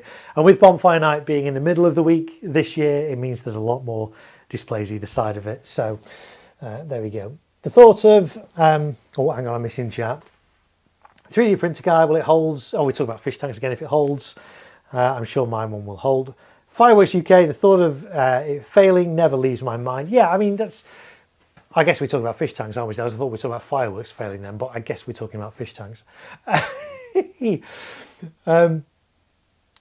Bam, we have the wrap. Okay, that's a hashtag. What type tropical fish? Are we still talking about fish? So I say I've missed 15 minutes of chat. It looks like I've missed quite a lot of fish chat. Hashtag fish chat? Is that a thing? I don't know. Maybe it is. Let's see if we can get back to some fireworks. Jaden Phillips said pink quick fuse. You couldn't say that the other night. Yes, that's right. Pink quick fuse. I can't remember what I said the other night, but I know I struggled to say that. Okay, I can imagine do you keep coral? Do you keep coral? Well, I love this. You guys are all just talking about tropical fish in the background. I love it. It's great. I can't wait to start my prep. Give me the bug now, says Craig. Bulletproof Mum popping back in. Move to a quiet room to wait for the scans. Lucky for me. Yes, Bulletproof Mum's not very well at the moment, so thoughts and hearts and things for you, Bulletproof Mum. I hope you get better soon. Hashtag quink pink fuse. Yeah, I did mess it up, didn't I, the other day? Let's have a look. Let's 3D printer guy, yeah, a lot of work. Seems we're still talking about tanks. Yeah, okay. Seeing 5 shows and crewing for one before I get to start my own prep. Going to Alton Towers fireworks for the first time this year. Got free tickets. It'd be rude not to. Well, yeah, if you got free tickets, of course it would be rude not to. Let's have a look. Kamara Brocade says, evening Mark and everyone else. Hello, Chris. Welcome in. Great to see you this Sunday evening. The reason I'm bending down looking at my chat here is because my other chat on my screen there froze. I can see it's now going again, but I've lost all the other chats, so I'm just catching up on the chat down here. Which, if you're thinking, oh, Marco's shrunk. No, I'm still the same height, but I'm just bending down to see the chat on this screen down here. In fact, we should probably go back to a slightly better. Is that a slightly better angle? I don't know. In fact, actually, maybe. Do you know what? Maybe the close-up cam works better for this one. Although I know I'm out of focus, but I don't know. We're catching up on chat anyway. Fireworks UK Marco, I looked at that cake, but it seemed a bit overpriced. Would you agree?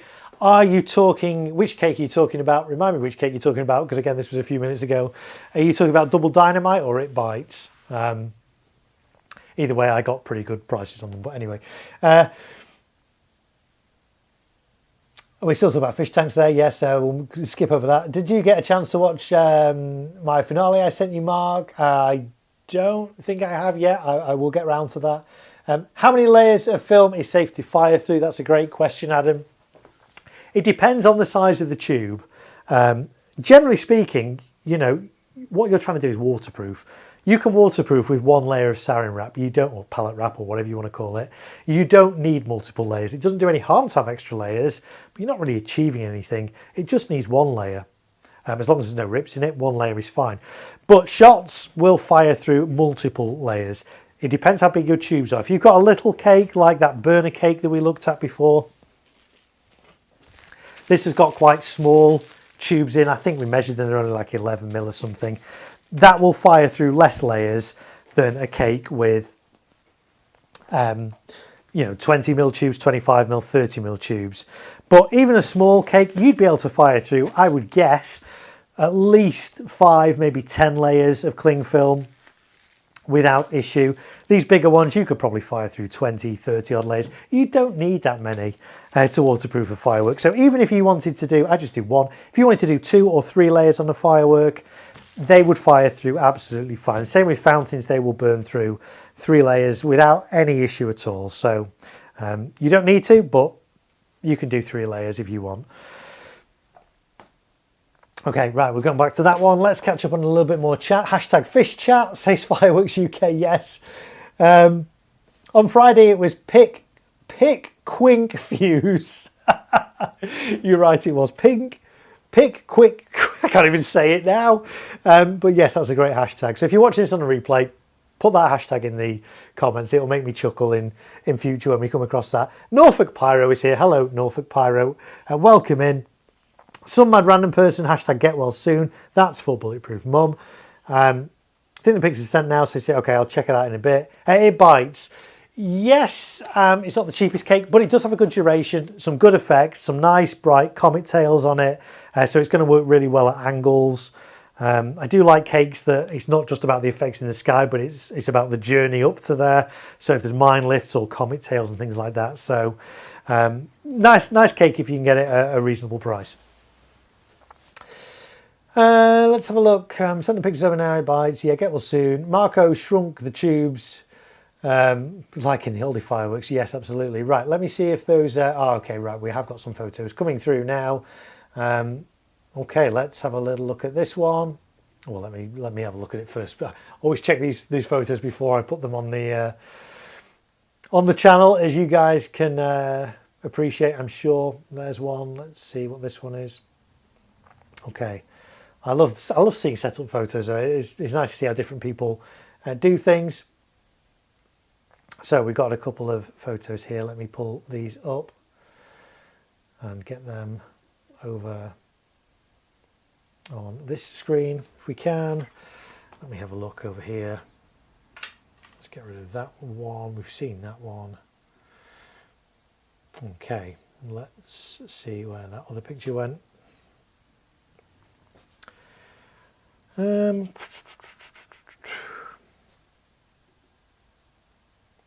don't know where that picture's gone. Let's quit that one. Try it again. Right, there we go. That's better. Right, we'll get that up there. We'll drag that over there. We'll make this nice and big. There we go. Okay, so here's one of those photos of the setup. This is Sequence Pyro's setup. Was this New Year's Eve, I think? So yeah, lots of waterproofing going on there. Lots of support underneath. I can see you've got cardboard underneath some of those. The cakes and the candles there secured. So yeah, nice fan candles there. So yeah, there we go. There's your setup. I think you sent me another picture as well. Let me see if I can get that one up as well. That's over here. Oh, it's very, very similar, but from a different angle by the looks of it. So we can have a look at that. There we go. There's the setup, the reverse angle of the setup. So yeah, nice. So I can see your waterproof, but I can see how you didn't skim your cakes. I can see the foil toppers there. So I bet there was quite a bit to clear up on that. But hey, that's fine. There we go. So there we go. Oh, the chat's back up on here now. So we're up to where we need to be. Bulletproof Mum says, thanks guys. Yes, we hope you get well soon, Bulletproof Mum, and I hope these streams are providing you with some light relief and a bit of a distraction. Some mad random person there with an emoji I can't quite make out on my little thing there. Anyway, Norfolk Pyro, my favourite brand is Primed Pyro. Primed are good. Yeah, nothing wrong with Primed. Fireworks UK say Primed are great. Yeah, they do some powerful stuff. Primed. There are some primed bits in this display, some little primed cakes. Really nice stuff primed. Yeah, no issues with them at all. So, right, let's get back to, now that we've resolved the chat issues.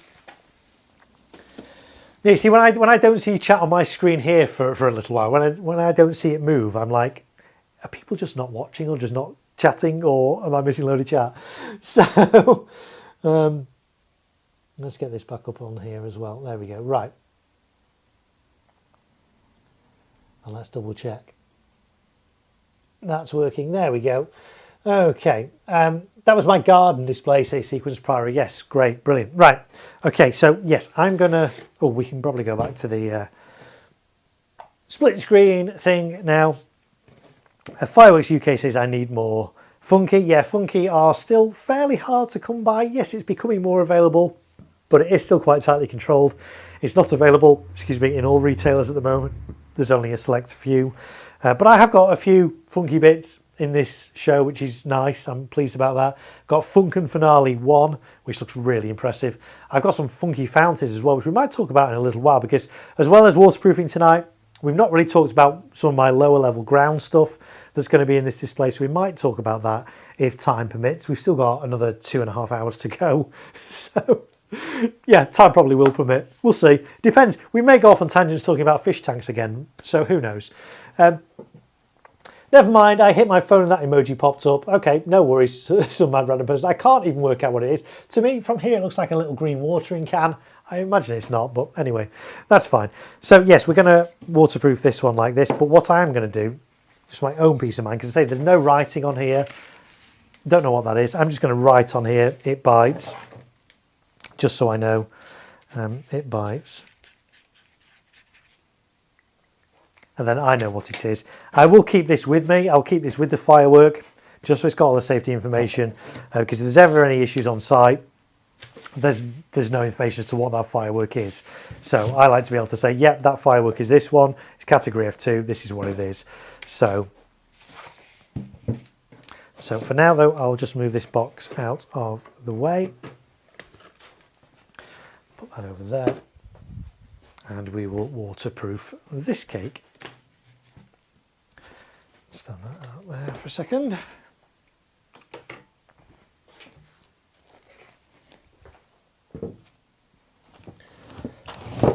Some more of my pallet wrap. Unwrapped. Hashtag unwrap the pallet wrap. I'm determined to make that hashtag take off on this stream. Whether it will or not, we'll see.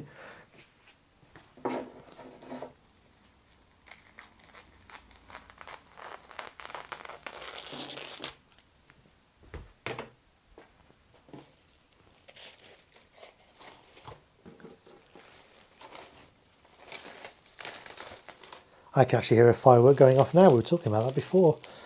The occasional ones going off here tonight. Not an awful lot. It is raining a little bit. It has been raining this evening as well. So, okay, so bottoms up, sides in, top down. Do the same on this one. So, bottom up, sides in, top down. There we go. That one's good to go. Shall put that over there. I've got one more It Bites to do, so we'll do that.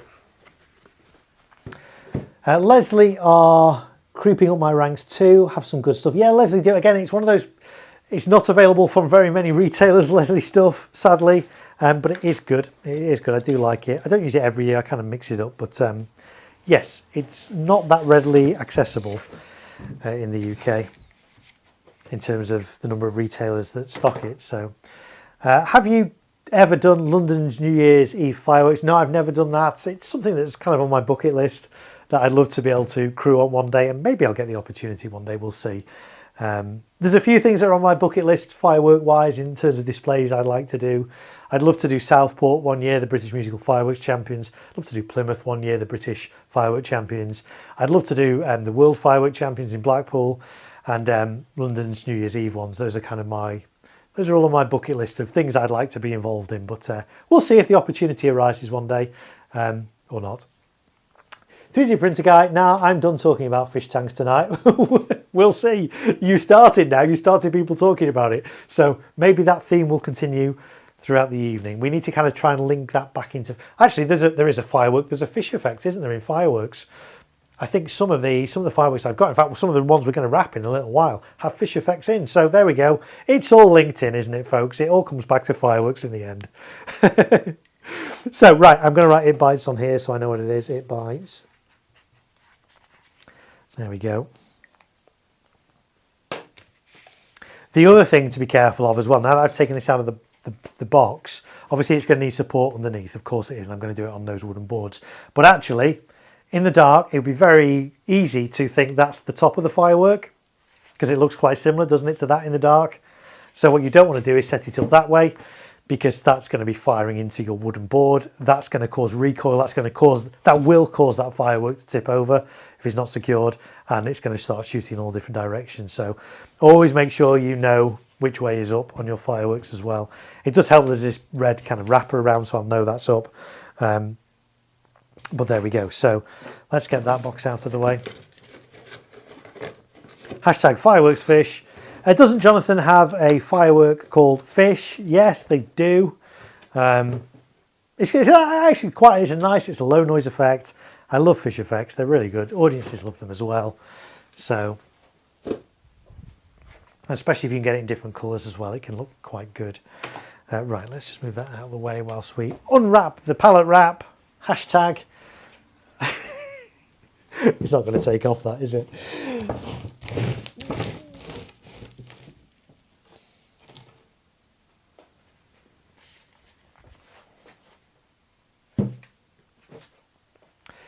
Do you use cake boards, Mark? All my cakes this year are mounted on boards. Only 3 items of the 330. 330 need stake and tape. Saves hours. Yeah, absolutely. A lot of my cakes are in what I call cake boxes. They're basically wooden drawers out of old chests of drawers. They work really well for cakes. So I have cake boxes. So most of my cakes are going to be in those. I've got 4 of those boxes. All my other cakes will be on boards. Yes, I don't do anything. The site I'm firing at is predominantly grass. There's a little bit of tarmac, but it's mainly grass. But yeah, I will always support my fireworks underneath and do them on boards or in boxes or something like that. So there we go. Right. But 330 fireworks on boards. Yeah, that's a lot of cakes.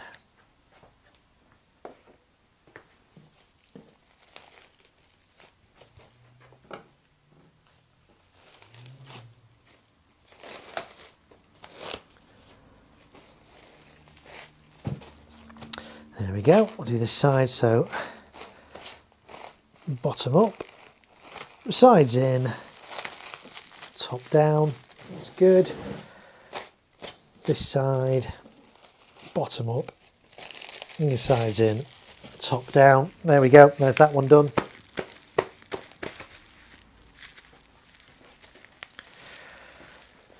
Great. So those are the ones that I need to individually waterproof on my outer sides.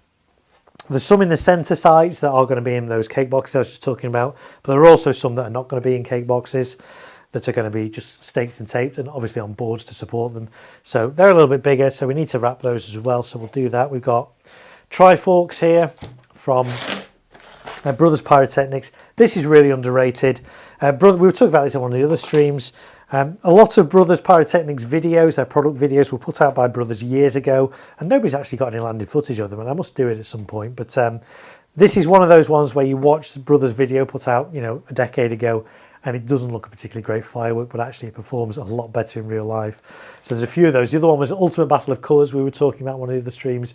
The video quality looks poor, it doesn't look that colourful, but in real life actually it's pretty decent. This is Triforks. I like this. It's got a mixture of different tube sizes. It's fanned as well, so it works great in the centre of a display, and it's only category F2. So, have you shown your personal stash for the 5th? I can't remember. No, I haven't yet. Fireworks UK, that's because I haven't quite got as far as planning what I'm going to do on Bonfire Night. I might do something similar to what I did last year, because that was really popular. Last year I got a number of different selection boxes, and we kind of had like a traditional firework display, Bonfire Night firework display with selection boxes in my back garden, which families and stuff really liked. It was really nostalgic for me. I quite like that. We might do something like that this year, rather than a display with loads of cakes. We might do a few more different selection boxes this year. I haven't quite decided yet. If you want to suggest some things, by all means do. But that's my current thinking. But I'll wait till I get my Liverpool display out of the way before I did that. Last year I wasn't planning on doing a live stream from my back garden, because I was meant to have another display in Manchester, and that got cancelled literally at the last minute. So I was like, I literally decided on the morning of the 5th, let's do a live stream from my back garden. So I went out on Bonfire Night last year to all the different supermarkets, all the different local shops I could find, and I ended up with 5 selection boxes, and we put them all head to head. I set myself a budget of £20 max for each selection box, so we did a head to head of 5 sub £20 selection boxes, which was actually really interesting. I really enjoyed doing it to see which ones performed better, but it meant that firing 5 selection boxes and eating and chatting to you guys, it was quite a long stream. So maybe we'll do something similar this year. We'll see. Haven't quite decided yet. Love Triforks, great multi-shape cake, says Chris. Yes, absolutely. Not all cakes, lots of single shots. That makes a bit more sense, because 330 cakes would be a very cake-heavy show. But yes, if there's some single shots in there, absolutely, yeah. 30 cakes, yeah, starting prep tomorrow. Have you shown my personal style? We've seen that, yeah, right. Love Triforks, yeah, great multi-shot. If you could do a mix of both ideas, I think that would be good. Yeah, we'll see. As I say, I haven't quite thought yet of quite what I'm going to do on Bonfire Night. We'll see. New Year's Eve, though, is usually a bit bigger in terms of we'll do some big cakes and stuff on New Year's Eve, maybe a compound or two. We'll see. But bonfire night, because I know a lot of families, a lot of young people like to watch my streams. A lot of people tell me that, you know, they've got it on the big TV and the whole family's watching and stuff. I kind of like to do something a little bit more nostalgic and look at selection boxes and things, but maybe we'll do some bigger selection boxes this year. I don't know. Haven't quite decided yet, but it'll be a great stream, I'm sure, whatever we do, and that'll be on November the 5th, early evening-ish in my back garden, and I hope you can join me for that. So, okay, this is Triforks. It's fans, so we've got to make sure we get this orientated right on the site. This, on the paper topper, did say this side faces audience. Now that I've taken off, obviously, it would be very easy to set it that way, but yes, it's going to go that way with audience either there or there. It doesn't really matter whether they're there or here, but you don't want it that way. You don't want shots firing towards the audience. So that's Triforks. So yeah, a little bit of a bigger cake. So my pallet wrap that I've got is 50 centimeters wide, so we should be able to make this work for this slightly longer cake. The good thing is it's not too big. 3D print guy and no styrofoam. Yes, absolutely.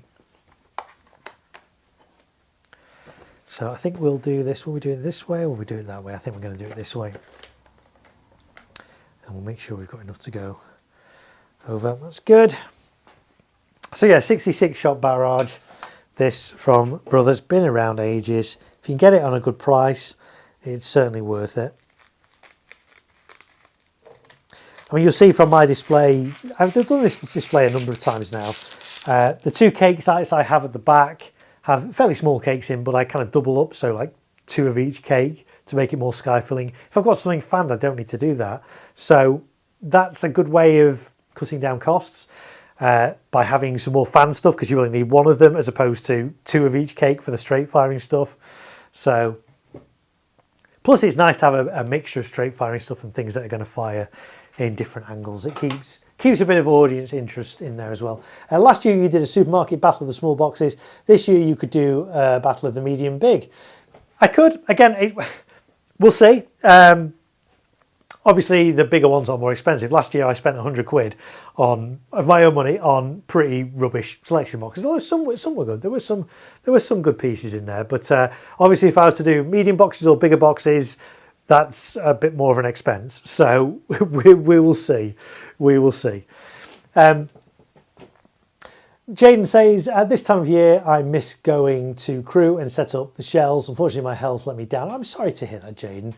But I'm back to healthy now. I want to get back at it. Yeah, absolutely. I was out doing a show last night that had shells. Not particularly big ones. It had 2, 2.5 and 3-inch shells. So nothing spectacular, but it was just nice to get out there, be loading shells, be fusing shells and be firing shells again. So yes, no, I do get that, yeah, if you've done them before and you've not done them for a while, yeah, you do miss it for sure.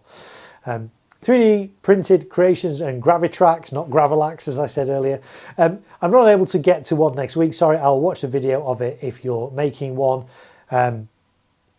You probably talk about my Liverpool one. Yeah, that's absolutely fine. I won't be streaming it, but I will be filming it, and that will appear on my channel for sure. Some mad random person, Triforks is a cracking piece, but they seriously need to update their video. They really do. And Brothers, if you're watching, I don't know if Brothers do watch. I know a lot of brands and retailers and importers and all those things do watch my streams. They tell me they watch my streams, my videos. I don't know if anyone from Brothers is watching, but if you are, I do landed footage for a number of different retailers and indeed a number of different brands, and I'd be very happy to film some of your products. If you can supply them to me, I will film them and get some decent high quality 4K footage for you, because yes, it needs updating, your footage, Brothers, for sure. Okay, right, let's did I cut that? I did cut that, so hold that up there.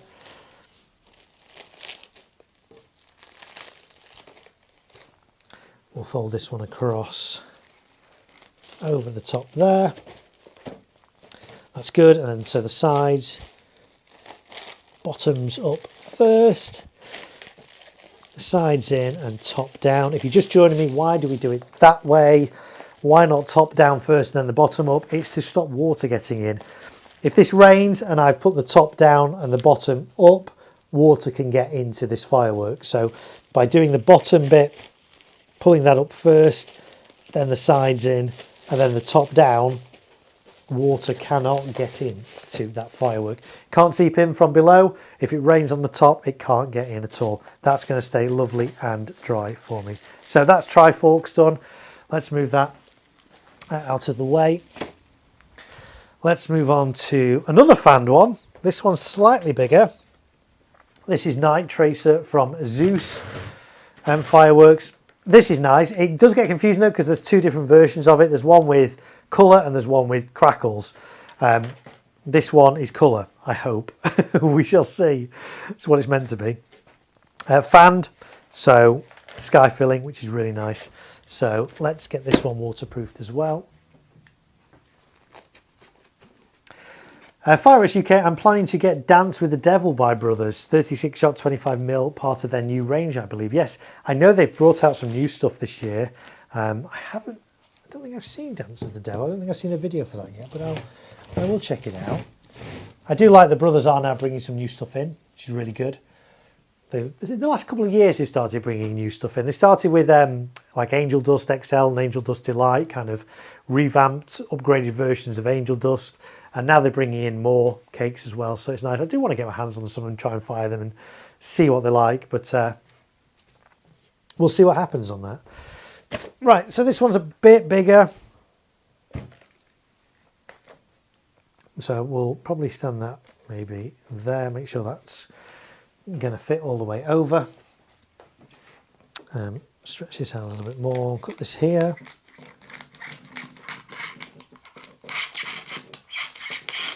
Oh, that was squeaky, wasn't it? Okay. Fold that one up there. Fold this side across. Oh, I cut that just right, brilliant. And then on the sides, bottom goes up first, sides go in, and then top comes down.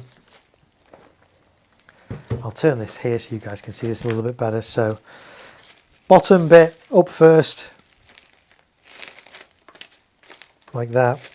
Side bits in on that side bit in on this side, and then finally top down like that. There we go, that one's done, all good to go.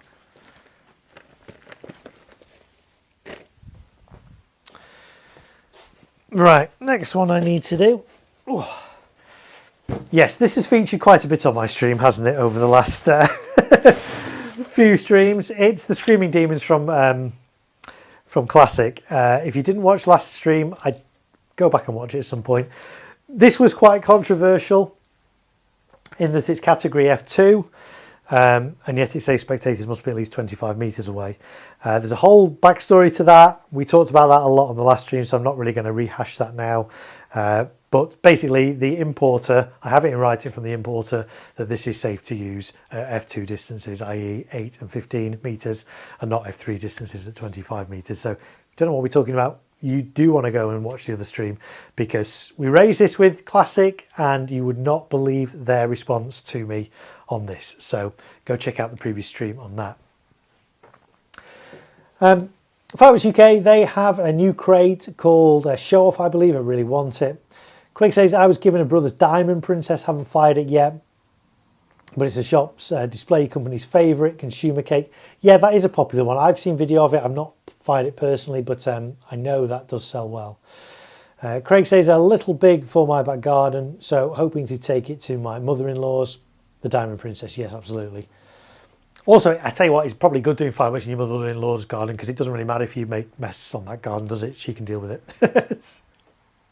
I'm sure you have a good relationship with your mother-in-law, Craig, even if you do fireworks on her back garden. Right, so let's wrap this one as well. Quite a big one in terms of its physical dimensions.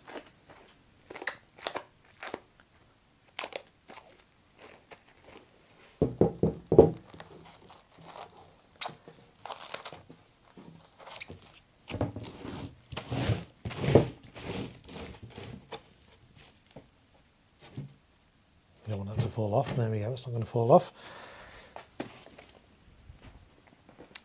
So we'll stand this on about here. I think I might need the full length of the table for this one, folks, so I might have to just temporarily remove the Vulcan candles. but they will return should anybody wish to super chat. Right, let me move this along a little bit if I can. I'm going to have to do this. Got to be careful, because what I don't want to do by moving that is scrape the pallet wrap underneath. So that's good, that should work. Where did I put my scissors now? Here. Craig says very true, yes. Okay, so we'll cut this one off here.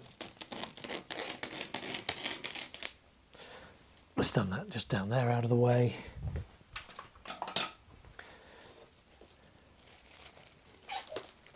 That goes there. Nice firing pattern in here as well, some straight firing shots, some angled shots.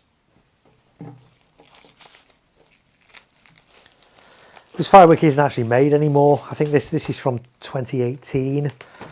But I do like, because one of the things we did discover about these classic things is they did have like a use by date on, which is rare. You don't often see that on fireworks, but these all had a use by date of 10 years in the future. So this was manufactured in 2018, so it's good until 2028 according to Classic. So even though it's not made, technically it's still in date. Technically they should still provide support for it, but you'll see. Well, you'll have seen on my previous stream what Classic said. So right, so bottom up like that, side in, and top down, and hopefully the top will go far enough down to me, because this is quite a tall cake. Or as you can't see me now, I'm still here, folks. There we go. That's good. That's all good there. Right, I might turn this, in fact actually we can probably turn this like that. So bottom up, that's good. Sides, one side in, another side in, and then the top down. I'm glad you got confirmation you can still use it. Yes, fireworks you can. I mean, if I didn't get that, then I wouldn't use this. I wouldn't take the chance. Even though I personally wouldn't have an issue firing it at 15 meters. If I couldn't get something in writing from either the manufacturer or the importer, I wouldn't use it in this display. But because I have it in writing from the importer that this is safe to use at those distances, I'm happy with that. So there we go. That's Screaming UFOs. We'll leave the candles to one side for the moment. And then we've got a couple of these. I really like these. These are Anti-Venom from Vivid. Lovely 100-shot low noise cake. Really nice. These came in last year, I think. It's a pack of 2. You get Venom and Anti-Venom, but you can also buy them singularly. Anti-Venom is the low noise version. There's Venom as well, which has a bit of noise. Out of the 2, personally, I think this low noise one was better. It's good. It's got a nice mix of low noise effects, but it's not fanned, it's straight firing. So the effects are quite small in the sky. So on its own, yeah, it's okay. But I'm going to fire 2 of these together in a V, and that's going to fill a lot more of the sky and have a lot more going on. So I've got 2 of these. These, interestingly, do also come out of their case. But these are not quite as well secured together. These have got tape around them holding it together, and that's about it. So whereas that It Bites cake that we looked at earlier, we looked at the pros and cons of firing that in its box or out of its box. But even out of its box, that was quite well secured. This one isn't as well secured, so I am going to fire this one in its box. This one, the chances of this one leaping out of the box are very, very, very small indeed. So I'm not as concerned with this one. Also, the pallet wrap over this will keep this in position for the vast majority of the cake. Obviously, as the tubes start popping off, it's going to start burning through the pallet wrap, but the tubes that haven't gone yet are still going to have pallet wrap around them. That's going to keep this cake in its box. It's not going to leap out. So I'm not as concerned with this one potentially leaping out as maybe one of those smaller ones. So yeah, Anti-Venom here from Vivid. So let's just get that out of the way so we can get the pallet wrap on the table.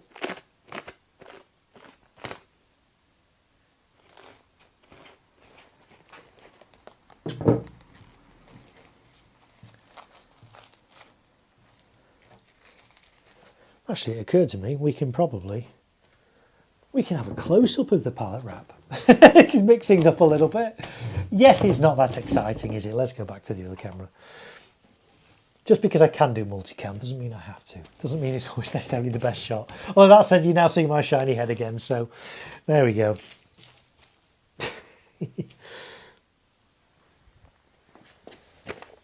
Okay, anti-venom. Put that in about there.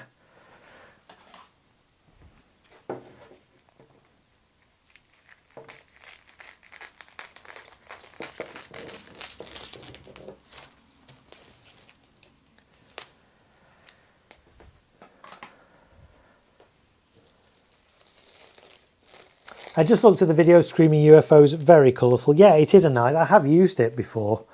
It's a nice colourful cake. It's a shame we don't make it anymore actually, but it is nice.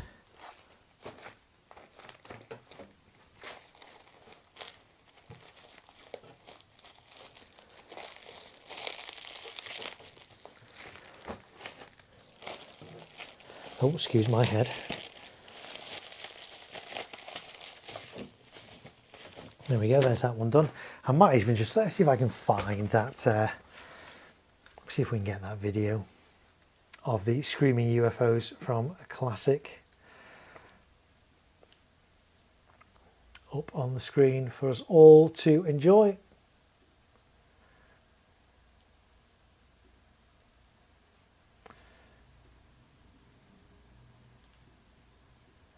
Let's get this open in a new window. Drag that across to there, make this nice and big, and go to YouTube.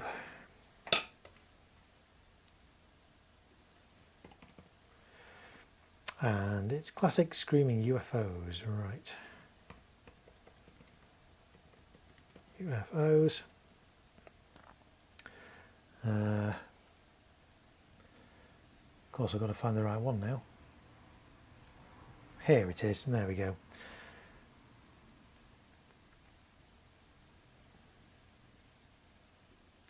Okay, let's make this full screen and then we will see if we've got some audio. Yep, we've got some audio. Right, here we go then, folks. This then is Screaming UFOs from a classic.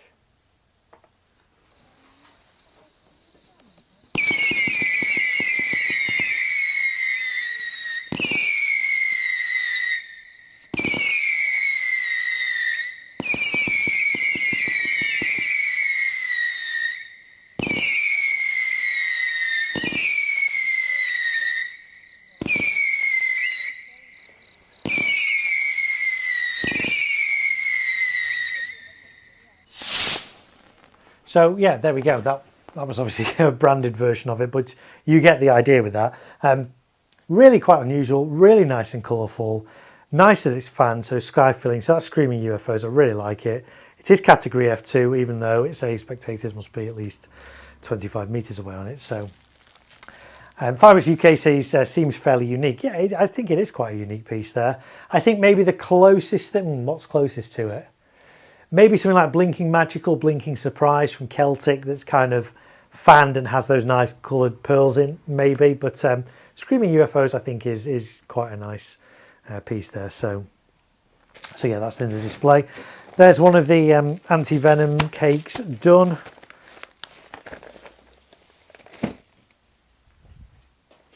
Got one more to do here. Let's get the pallet wrap across.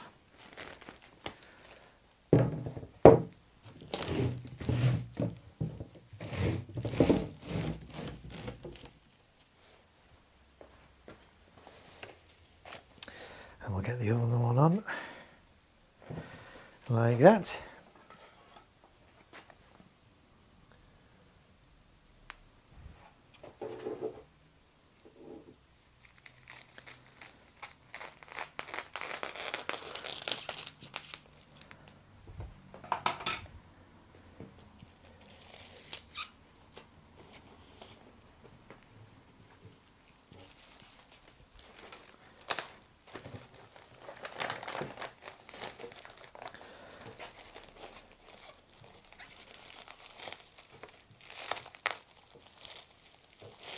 The other good thing about this cake is it lasts like 2 minutes. So it's actually the longest running cake in my display. We talked about this on one of the other streams. It would be really easy to just buy a load of compounds, F2 compounds, just set those, you know, a few of those, set those off. You've got a 10, 15 minute display. I don't really like using long running fireworks, long running fireworks in my public displays. I know some people do. In fact, the display I was crewing on last night, the display itself was only 7-8 minutes, and 3 of those were taken up with a big Celtic compound. It was the all night long compound.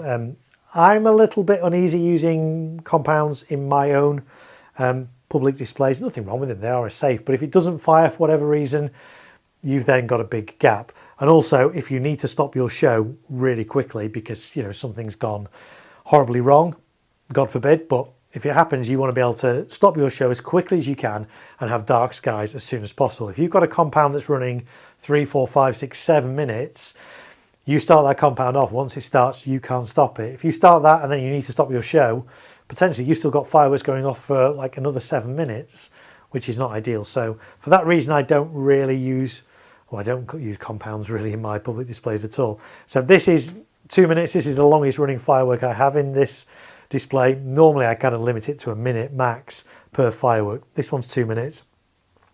But I'm aware of the performance of this. I've seen how it performs. So it does mean that for most of my show, if I need to stop it, I will have dark skies within a minute.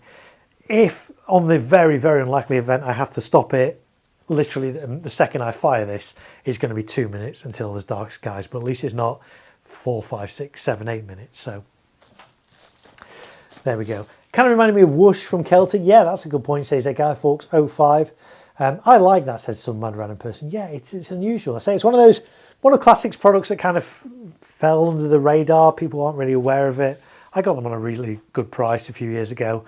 Sadly, they don't make that anymore, I guess because it wasn't a big seller, maybe because people didn't know about it. But there we go. That's Screaming UFOs from who is it by? Oh, that's right, Classic. I'm giving Classic loads of publicity on these streams. They should thank me, not reply how they replied to me the other day. But anyway, if you want to know what that's about, go check out the previous stream. It wasn't what I initially expected, but it's cool, says Fireworks UK. I like the idea of anti-venom or Celtic Soho shuffle, but they seem long. Would lighting both fuses to halve that time work in terms of mixing the effects? That is a good question. I'm trying to actually remember if... Yeah, this does have 2 fuses. So you could, yeah, that is one way I could do that. If a firework's got 2 fuses, if you light both together, which is not really what they're for, but if you were to do that, it's nothing to say you can't. If you light them both simultaneously, you will halve the duration and double the speed of the fireworks. So yes, this normally lasts 2 minutes. If I only had one of these in the display, yes, I would definitely light 2 together because it's nice, but it's a little bit, it's slow. Slow's not the right word, but if you want something a bit more high energy, yeah. But with 2 of these going off together, V-fired, there's going to be enough shots going off that I'm not really worried that it's going to be too slow. But yes, I could make it just last a minute and just have quite an incredible 1 minute of effects just by lighting both fuses. At the moment, I'm planning on using just 1 fuse and having it lasting 2 minutes, but I haven't quite worked out the running order for this display yet. I know what fireworks I've got in it. I've got a rough idea of, you know, the start, middle and end, and a few other little sections, but I haven't actually scripted it. I try to aim for this display to be somewhere between 12 and 13 minutes. From experience, I think that's kind of the sweet spot. If you do anything less than 10 minutes, audiences feel like they've not really kind of got a lot for their money. I mean, this is actually a free display, so people are getting a lot for the money anyway, but you know, 7 or 8 minutes, like I did last night, I did a show that was 7 or 8 minutes long. Yeah, sometimes people find that a little bit short. I like to go for 12, 13 minutes. If you go past that, if you start going 15 minutes, 18 minutes, audiences can start to tire a little bit of displays. So I find 12 or 13 minutes for this kind of display works really well. So I will aim for like 13. I may even aim for 14. And then that gives me a little bit of buffer zone because these are consumer fireworks at the end of the day. Even if a firework says it's going to last 30 seconds, the chances are it won't. It might last 25, it might last 40. So you can never be exact with consumer fireworks. This isn't a pyro musical, this display I'm doing, so things don't have to be, you know, at exact times. So even though I will program this script and basically press go and hope for the best, there will be times, I know from experience, there will be times when I have to pause it because something's overrunning, or I have to advance to the next cue because something's finished too early. So by aiming for 13, 14 minutes, I know I'm probably going to get 12 and a half, 13 minutes in reality. Plus it means that if a cake doesn't fire, I'm not going to have a big gap in my show. So with the firework the last 2 minutes, if this didn't fire, now that would be quite unusual, especially if I'm firing two together. If neither of them fired, my display is going to be 2 minutes shorter than it would otherwise be. So we'll see. When I come to script it, if my show ends up running at like 15, 16 minutes, if I want to get it down, one of the first things I might do will be to double fuse this and halve its duration, make this just last a minute, the two of these. So that's one way I can bring the timing of my show down. The other way, of course, would be to cut products out of it, which I don't really want to do, but it's, you know, I could do, and then I could just reuse them next year. Or I can layer things and have more things going off together. In my displays, I very rarely just have one firework going off at once. I try and mix it up. I have different layers. So I like to have stuff going off at low level and things going off at higher level as well. So if you saw my early streams where I did my fountain tables, I got a load of fountains in this show. So there'll be fountains going off at the same time as candles, or same time as cakes and things like that. Mix it up a bit like that. So there's various different ways I can compact the show if it's running too long. I don't think this one's going to run too short and I'm going to be like, oh, I need to add more fireworks to it. I always try and go a little bit over, and then I can kind of compact it in various different ways. And so there we go. Yeah, would lighting both the fuses halve the time? Yes, of course it would, absolutely. Yeah, that's great. So those are my two anti-venom cakes, and I think that is all the individual cakes that I need to prepare in terms of waterproofing for this show. So what I might do then is, these are the boards then that are the burners. Let's just get this out of the way for a minute. Don't need it immediately. The two little burner cakes, which are going to go at angles, and the two it bites are going to go on. So let's get those up, and we can get some supports screwed into these boards, and that will save a bit of time as well. So let's get those two cakes back up. Let's get the two little burner cakes up. There's one.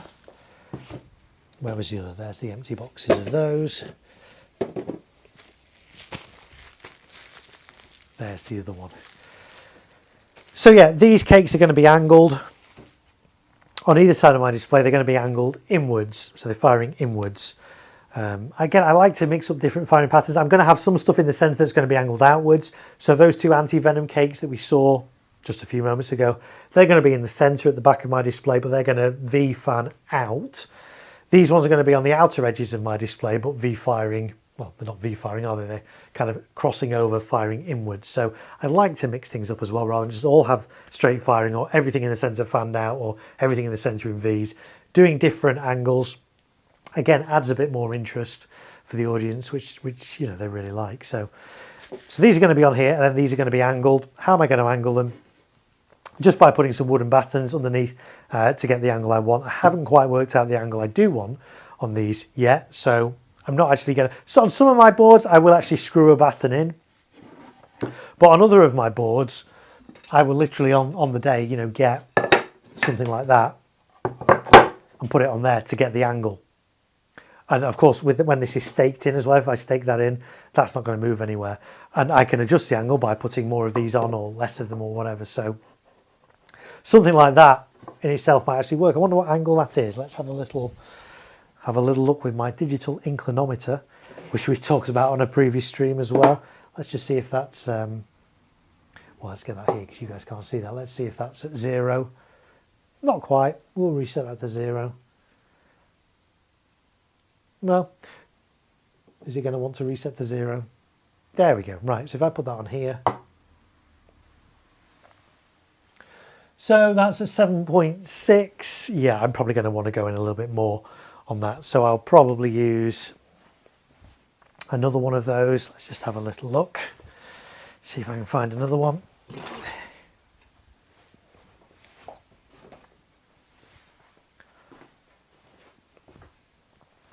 So let's put another one under here. See what angle we're at now. 15 degrees. Yeah, that's probably what I'll go for. 15 degrees is about right. Yeah. So I'll have 2 of those battens. I'll tape those battens together so those battens can't move. On the day itself, yeah, I might actually screw through there into the battens, potentially. We'll see. But for now, I can get my frame ties on to support these cakes. So let's turn that off. That's done its job. These are really, really useful. If you want to do stuff at different angles and you want to get that symmetry, get the angles right, get yourself one of these. There's a link to these kind of things in the description for this stream. They're cheap as chips, but they're great for setting angles on different things. Some of the displays I do professionally, there might be like 9 or 11 sights at the front with single shots going off at different angles, or candles going off at different angles. And this is a great way to ensure that those sights are all symmetrical. So when you do your reviews, do you fire them from your garden? No, I don't. If you follow my channel, I get given fireworks literally the day they land in the UK a lot of the time, and I fire them and film them and get footage out for everybody, you know, as quickly as I can. I don't fire them in my back garden. I live in a built-up area.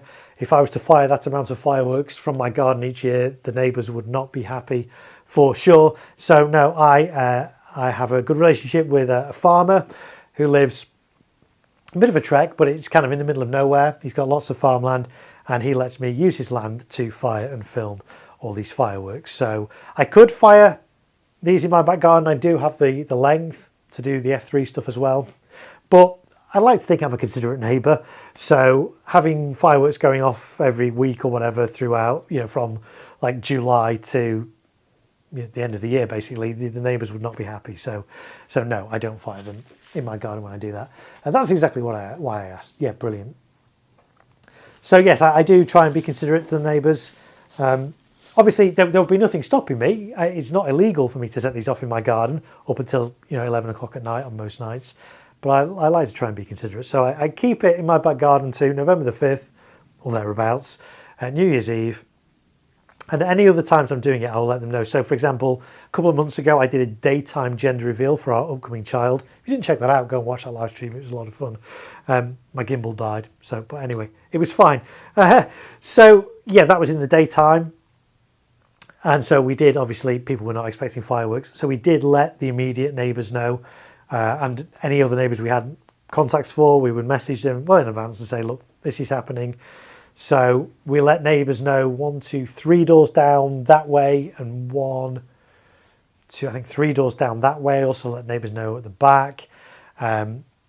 So we let as many people know as we could. In fact, one of my neighbours was actually putting felt on his shed roof. We made sure he wasn't putting felt on his roof at that particular time. We didn't want the bangs to scare him to fall off. So we let everybody know. We did consider posting, because there is, as most places have, a Facebook group for that local area. We did toy with potentially letting people know in that group, but from experience, we would have got quite a lot of abuse for that. So we didn't post in the group for the local area, but we did tell as many neighbours as we could. And as expected, there was lots of complaints in that Facebook group. Oh, why are fireworks going off? So, it is what it is. But we didn't do anything illegal, because it's legal to set off fireworks after 7 a.m. and before 11 p.m. We set them off, I think, about 4 o'clock, half 4, 5 o'clock in the afternoon. I can't even remember what time now. But yeah, it's still got complaints. What can you do? We let as many people in the immediate area know as we could, but obviously we can't let everyone know. So there we go. Right, so let's get those off. Get those off for now. I don't need those right now. So we'll get these little ones on, and we'll get the bigger ones on as well. The bigger ones we'll use some taller frame ties for. I've got any tall ones here. The tallish ones. Oh, they'll be all right. Yeah, they'll be okay. Let's see how many of those I've got here. 2, 3, 4, 5. I might get another pack of those as well. Let's have a look. The thing is, my board's kind of, it's big enough to do that. Maybe we'll just do, maybe we'll just do these on 3 sides, then I can stake the other side. That's what I'll do. then I'm not overhanging these off the side. Oh, that one's a bit, obviously done that at an angle before. Let me see if I can find some straight ones.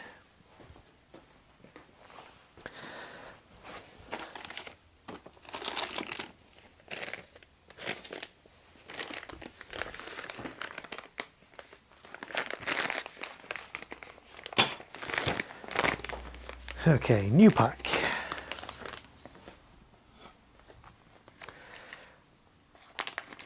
Craig says, I've posted 45 notes through neighbours' doors for my daughter's celebration 4 weeks in advance. I refuse to engage with the Facebook groups. Yeah, I just avoid them. They will complain about anything. I mean, like last Monday when it was Diwali, so obviously people were letting off fireworks for Diwali. People were complaining on the local Facebook group. It'll happen on Bonfire Night as well, November the 5th. People will be complaining. New Year's Eve, people will be complaining. It's, you know. So yeah, I just avoid engaging with them. I need a fake profile, yes. Okay, so we can get, let's see how we're going to get these in. That one there. I need some smaller ones as well. Little 50mm brackets. 1, 2, 3, 4, 5, 6. Okay, great. So one in there. One in there, and one, excuse my head again, folks. One in there. For the bigger cake, we'll get one in there.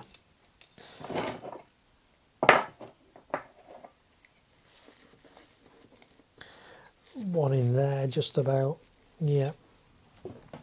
And maybe one, oh, those are the small ones again.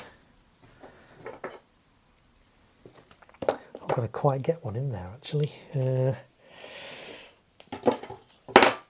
Let's have a little rethink. I could turn these round and do them underneath the cake, but that's not going to give it quite as much as support underneath as I'd like. I like this to be on a flat surface, but you could do it that way. In fact, actually, that would probably work. So maybe we'll do that, and that way we can do all 4 sides.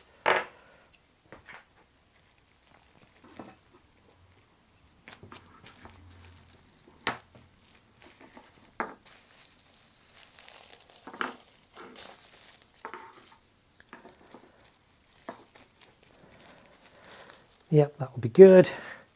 And then we'll do the bigger ones as well. So I'll try and lift this out now without moving those frame ties. Is that going to happen? No, of course it's not. It's okay, we'll do them one at a time. That's fine. JLK Pyronut says, good evening, Mark. Good evening, Jason. I hope you're well this Sunday evening.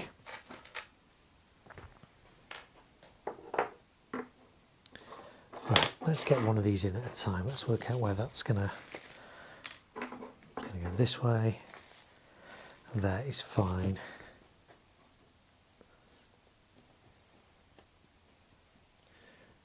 So we'll get this one in here.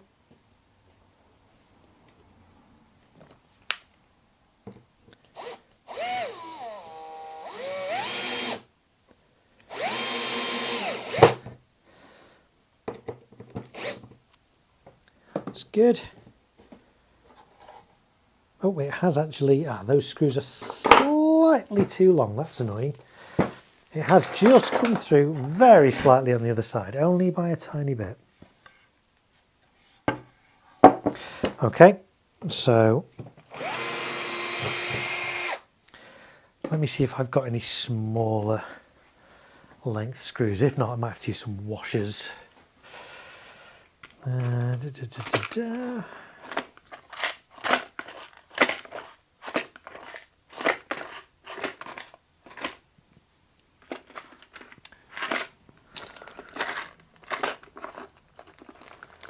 are the same size.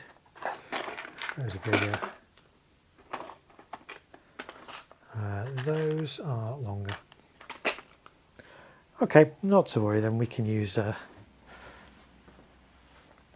some washers to step these up, step them out.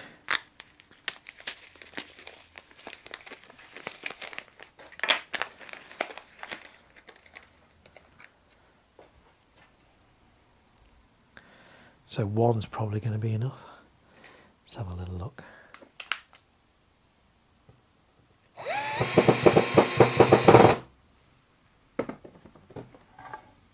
Yep, that's good. Perfect. Okay, we'll be able to get another one in on this side.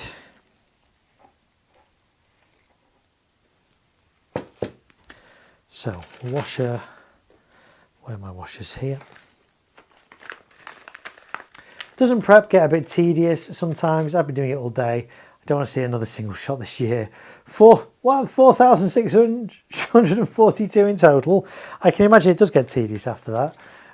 Yeah, that's quite a few. No, I enjoy it. I enjoy the prep.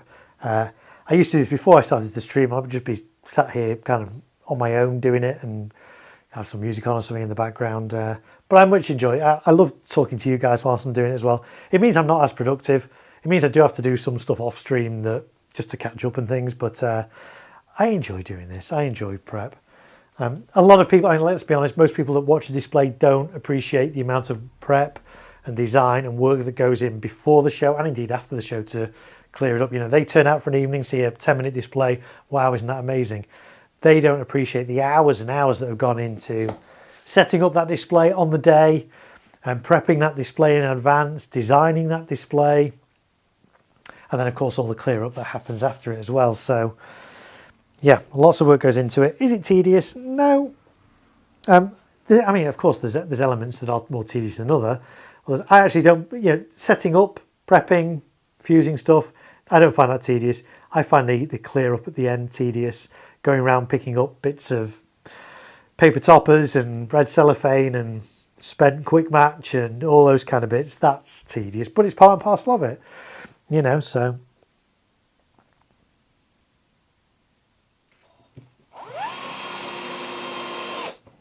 But yeah, that is quite a few single shots that's chasing, yeah. Okay, so let's work out where this one's going. Slot that in under there. What I might do is use my pen just to mark that. I might actually do the same with the fourth one. Excuse my head again, folks.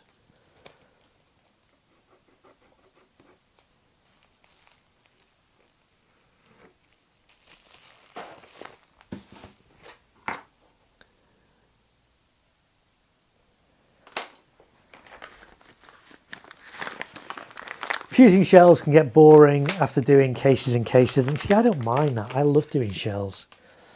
I enjoy fusing shells. I guess because it's such a, I say privilege is the wrong thing. Because, you know, like, let's be honest, anybody can go out and buy a category F2 or an F3 firework, you know. But shells, F4 products, you know, only a few people in the UK, I mean, I say a few, you know, there's probably a few thousand people in the UK can actually, you know, have the competency to do that. But so it is quite a specialist thing. So no, I never take doing shells for granted because it is a specialist thing and it's a privilege to be able to fuse shells.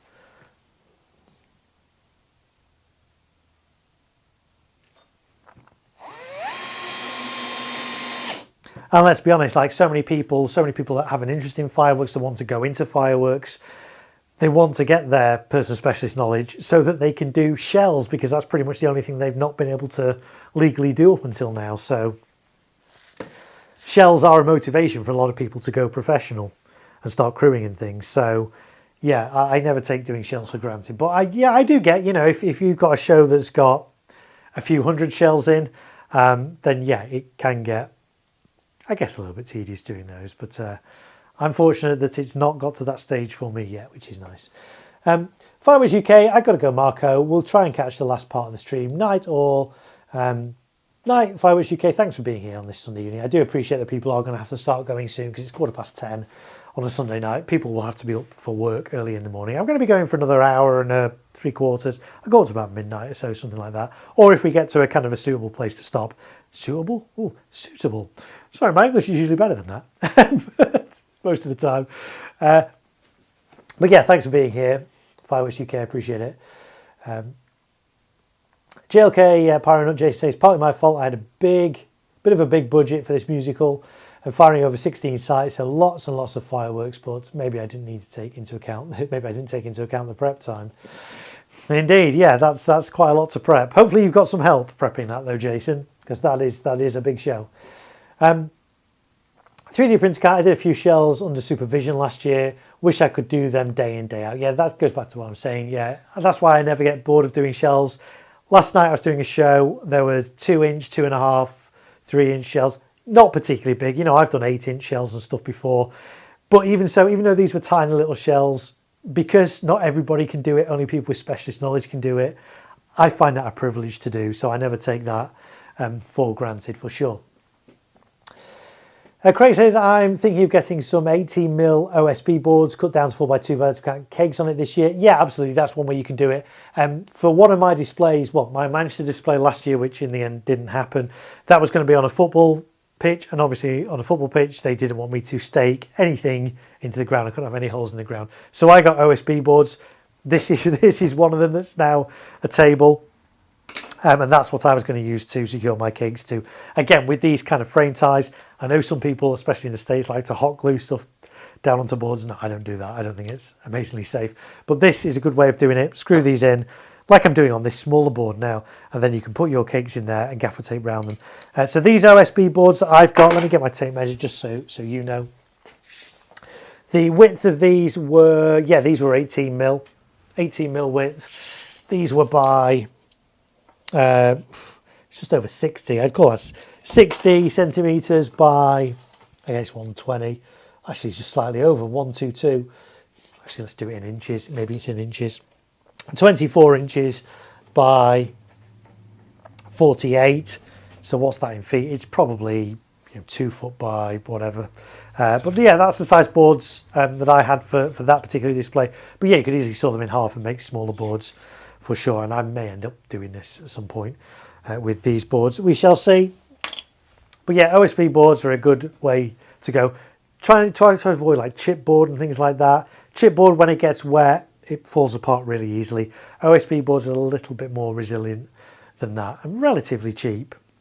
So, but yeah, 18mm is a good one. If you go, you can get OSB boards that are thinner that would do the job. But the issue with that is your screws are going to have to be so short. If you go this route of these angle bracket frame ties, you want to have enough width that you're not screwing the underside through all the way through the OSB board. So yeah, 18mm is a good one to go for. There we go, 2 foot by 4 foot. Yeah, I think that's what this is. That sounds about right. Yeah, it's a full-time job for me at the moment, say Sequence Pyro, so it feels a bit more like work than a hobby. Yeah, I guess that's slightly different. It's fair to say for those of you interested, like most jobs and most professionals in the UK don't do fireworks full-time. Yes, if they own a firework company, yes, you're going to do full-time work. Most firework companies, they might employ 1 or 2 full-time people, but most of them are casual staff, freelancers that just do, show by show. So it's unusual to have a full-time job in the firework industry in the UK. It's not unheard of. Obviously, if you own an all-year-round firework retailer, that's your job. You're going to do it all year round.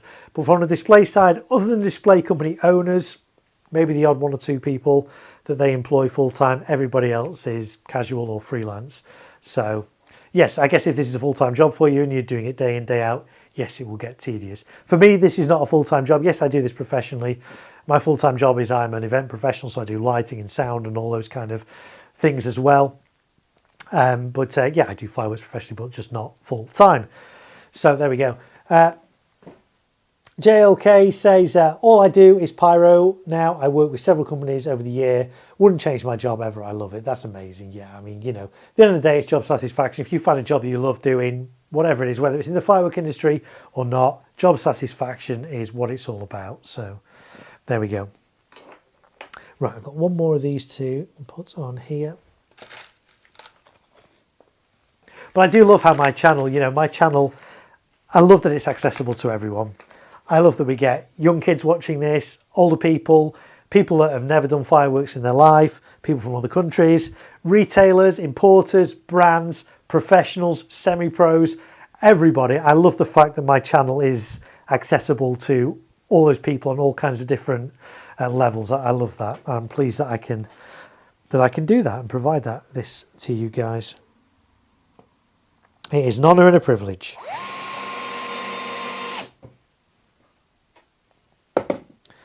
There we go. So all being well now, that cake should just about, oh, like a glove, lovely. Obviously I will tape around that as well to keep that from moving, but that's going to be lovely and secure there. So that's worked really well on that. I'm really quite happy with that. Although what I do have to be careful with is it doesn't interfere with my waterproofing on there and render it unwaterproofable. Unwaterproofable? Is that a word? It might be a hashtag now. We shall see. But there we go. That's that one done. So I'm going to mirror that over on this side as well. So I need a few more of these brackets. I think I need one more. There we go. And we can get one in there straight away, and we can get one in here straight away.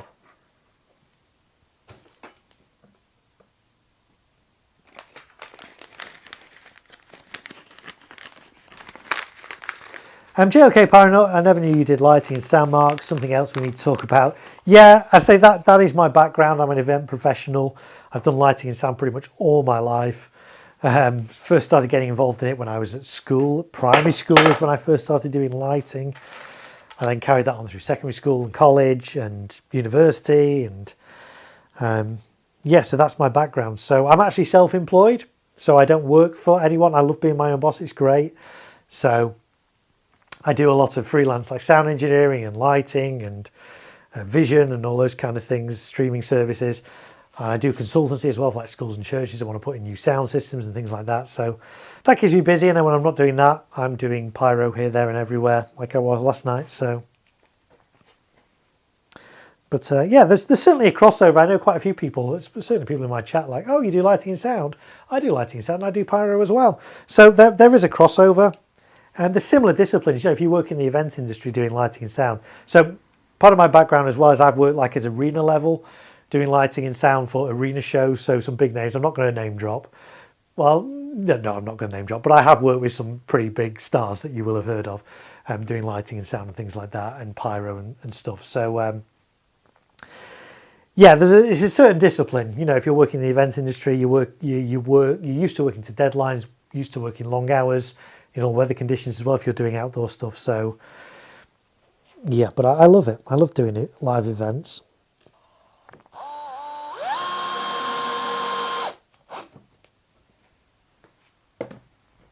Snap says JLK Pyronut.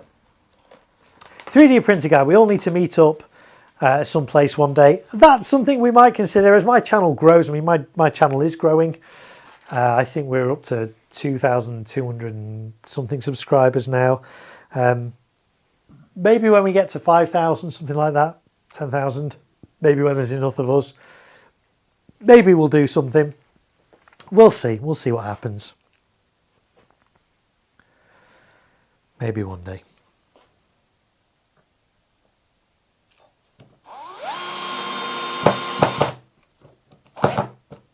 Maybe we'll all get together and do a display. I don't know. That'd be quite good, wouldn't it? I'm sure all of us with our different, areas of expertise and knowledge could put a pretty good show together, I reckon. Or rock up at the pub, says JLK. Yeah, well, that's an option as well, isn't it? What's the biggest shell you've fired in a display? Personally, for me, the biggest shell is 8 inches. I think the biggest shell that's been fired in the UK is 16 inches. I don't think that's been topped here in the UK. Obviously in China, Japan, they fire ones. And in fact, the USA, I think, have fired ones a lot bigger than that. But in the UK, I think 16 inches is about the limit that we kind of fire. Personally, I've fired, loaded and fused an 8-inch shell. That's the biggest I've done. We don't use 8 inches that often. More commonly, the show I did last night was a very small show, 2 inches, 2.5 inch, 3 inch. For competitions, for things like the Firework Champions is a big competition that happens around the UK. I think the limit for that is 5 inch. The competition rules say you can't do anything more than 5 inch in that. So fairly small stuff. But yeah, the largest I've done personally is 8 inches. So there we go. That would be amazing, says 3D Printer Guy. Yeah, and maybe, you know, if this channel takes off and you guys stick around, then maybe in the future that's something we can potentially look at. All do is display and all bring fireworks, yeah. Sequence pyro, yeah, I fired an 8-inch. Yeah, there we go. Whip around for a 16-inch shell, yes, indeed. Could turn it into a competition. Yeah, that would actually be quite a cool thing, wouldn't it? Yeah.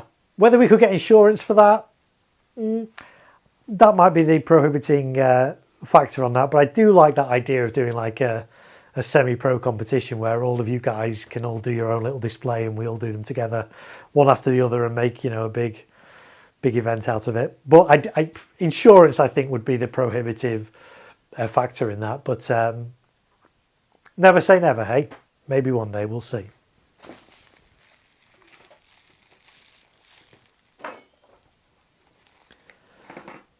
So that one's going to go under there like that. Mark where that's going. And this one, excuse my head for a second, folks. It's going to go under there. We'll mark that there, right.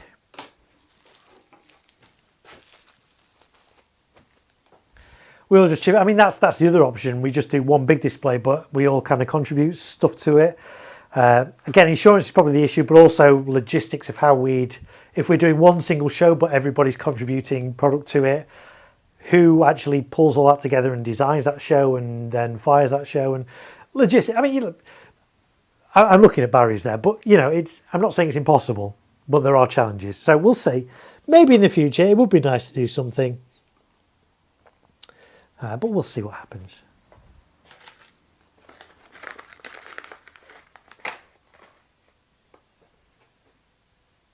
I do mean quite, because obviously I do competitions and stuff with various companies, and it is I am becoming quite recognised now at some of these now.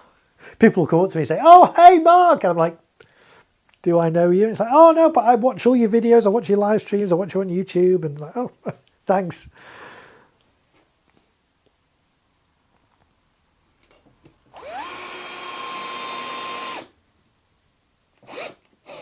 That said, actually, because I know Jason JLK does some stuff for Jubilee.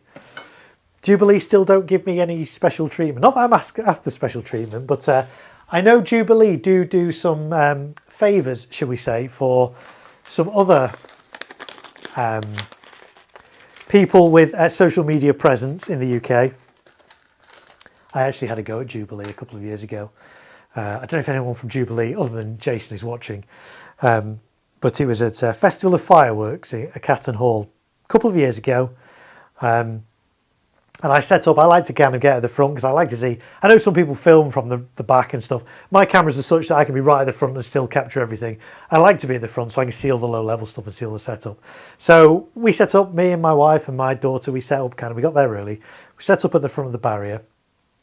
And then all of a sudden, well, I say all of a sudden, somebody came along and set up in front of us, even though we were at the front of the barrier. And they were allowed in front of us, right in front of us, in front of the barrier, and allowed to set up and film from there.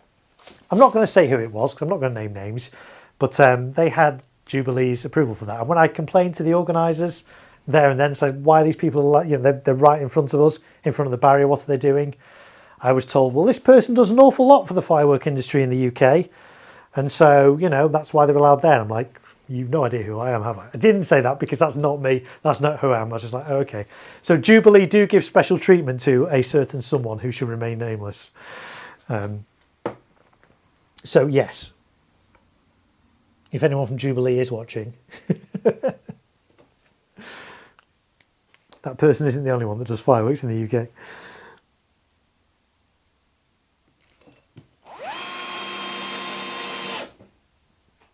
And that person as well, again, I'm not going to name them, but that person does have quite a big following on social media, not on YouTube, on another social platform.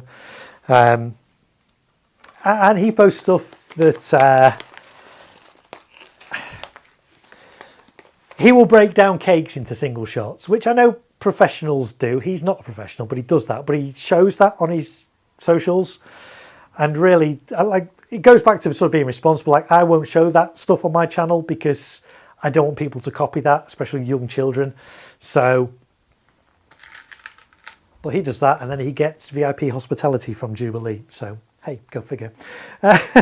Careful now, Mark. Yes, I'm not naming names, but there we go. So yes, Jubilee do give hospitality to some social influencers, shall we say, but not me. There we go. I designed a show for Catton Hall in 2024. Was it last year I was there? When was I last at Catton Hall? Yes, I was at Catton Hall last year. So which show did you design, Sequence Pyro? I'm curious. Bad weather though. Yes, lots of smoke. I remember that. Catton Hall is one of those sites. It's very close to a river. And if there's no wind, as there wasn't in 2024, the smoke doesn't clear and it sits there. And the first show will kind of smoke out everybody else. So yes, it is not the best site there. I know there's been talk about changing the orientation of that site and doing it the other way around. Hasn't happened though yet. Bad weather though, yes. Lots of smoke. Oh, I know who you mean now. So yeah, I'm not going to name him because, you know, I don't want to have beef with him. Although he has banned me from his socials. I'm not allowed there anymore because I did call him out for saying, you know, really, should you be dismantling cakes into single shots and posting photos and that on an open platform like that? Is that really a responsible thing to be doing? And his response to that was just ban me from that. So there we go. Anyway, same here, says 3D printer guy.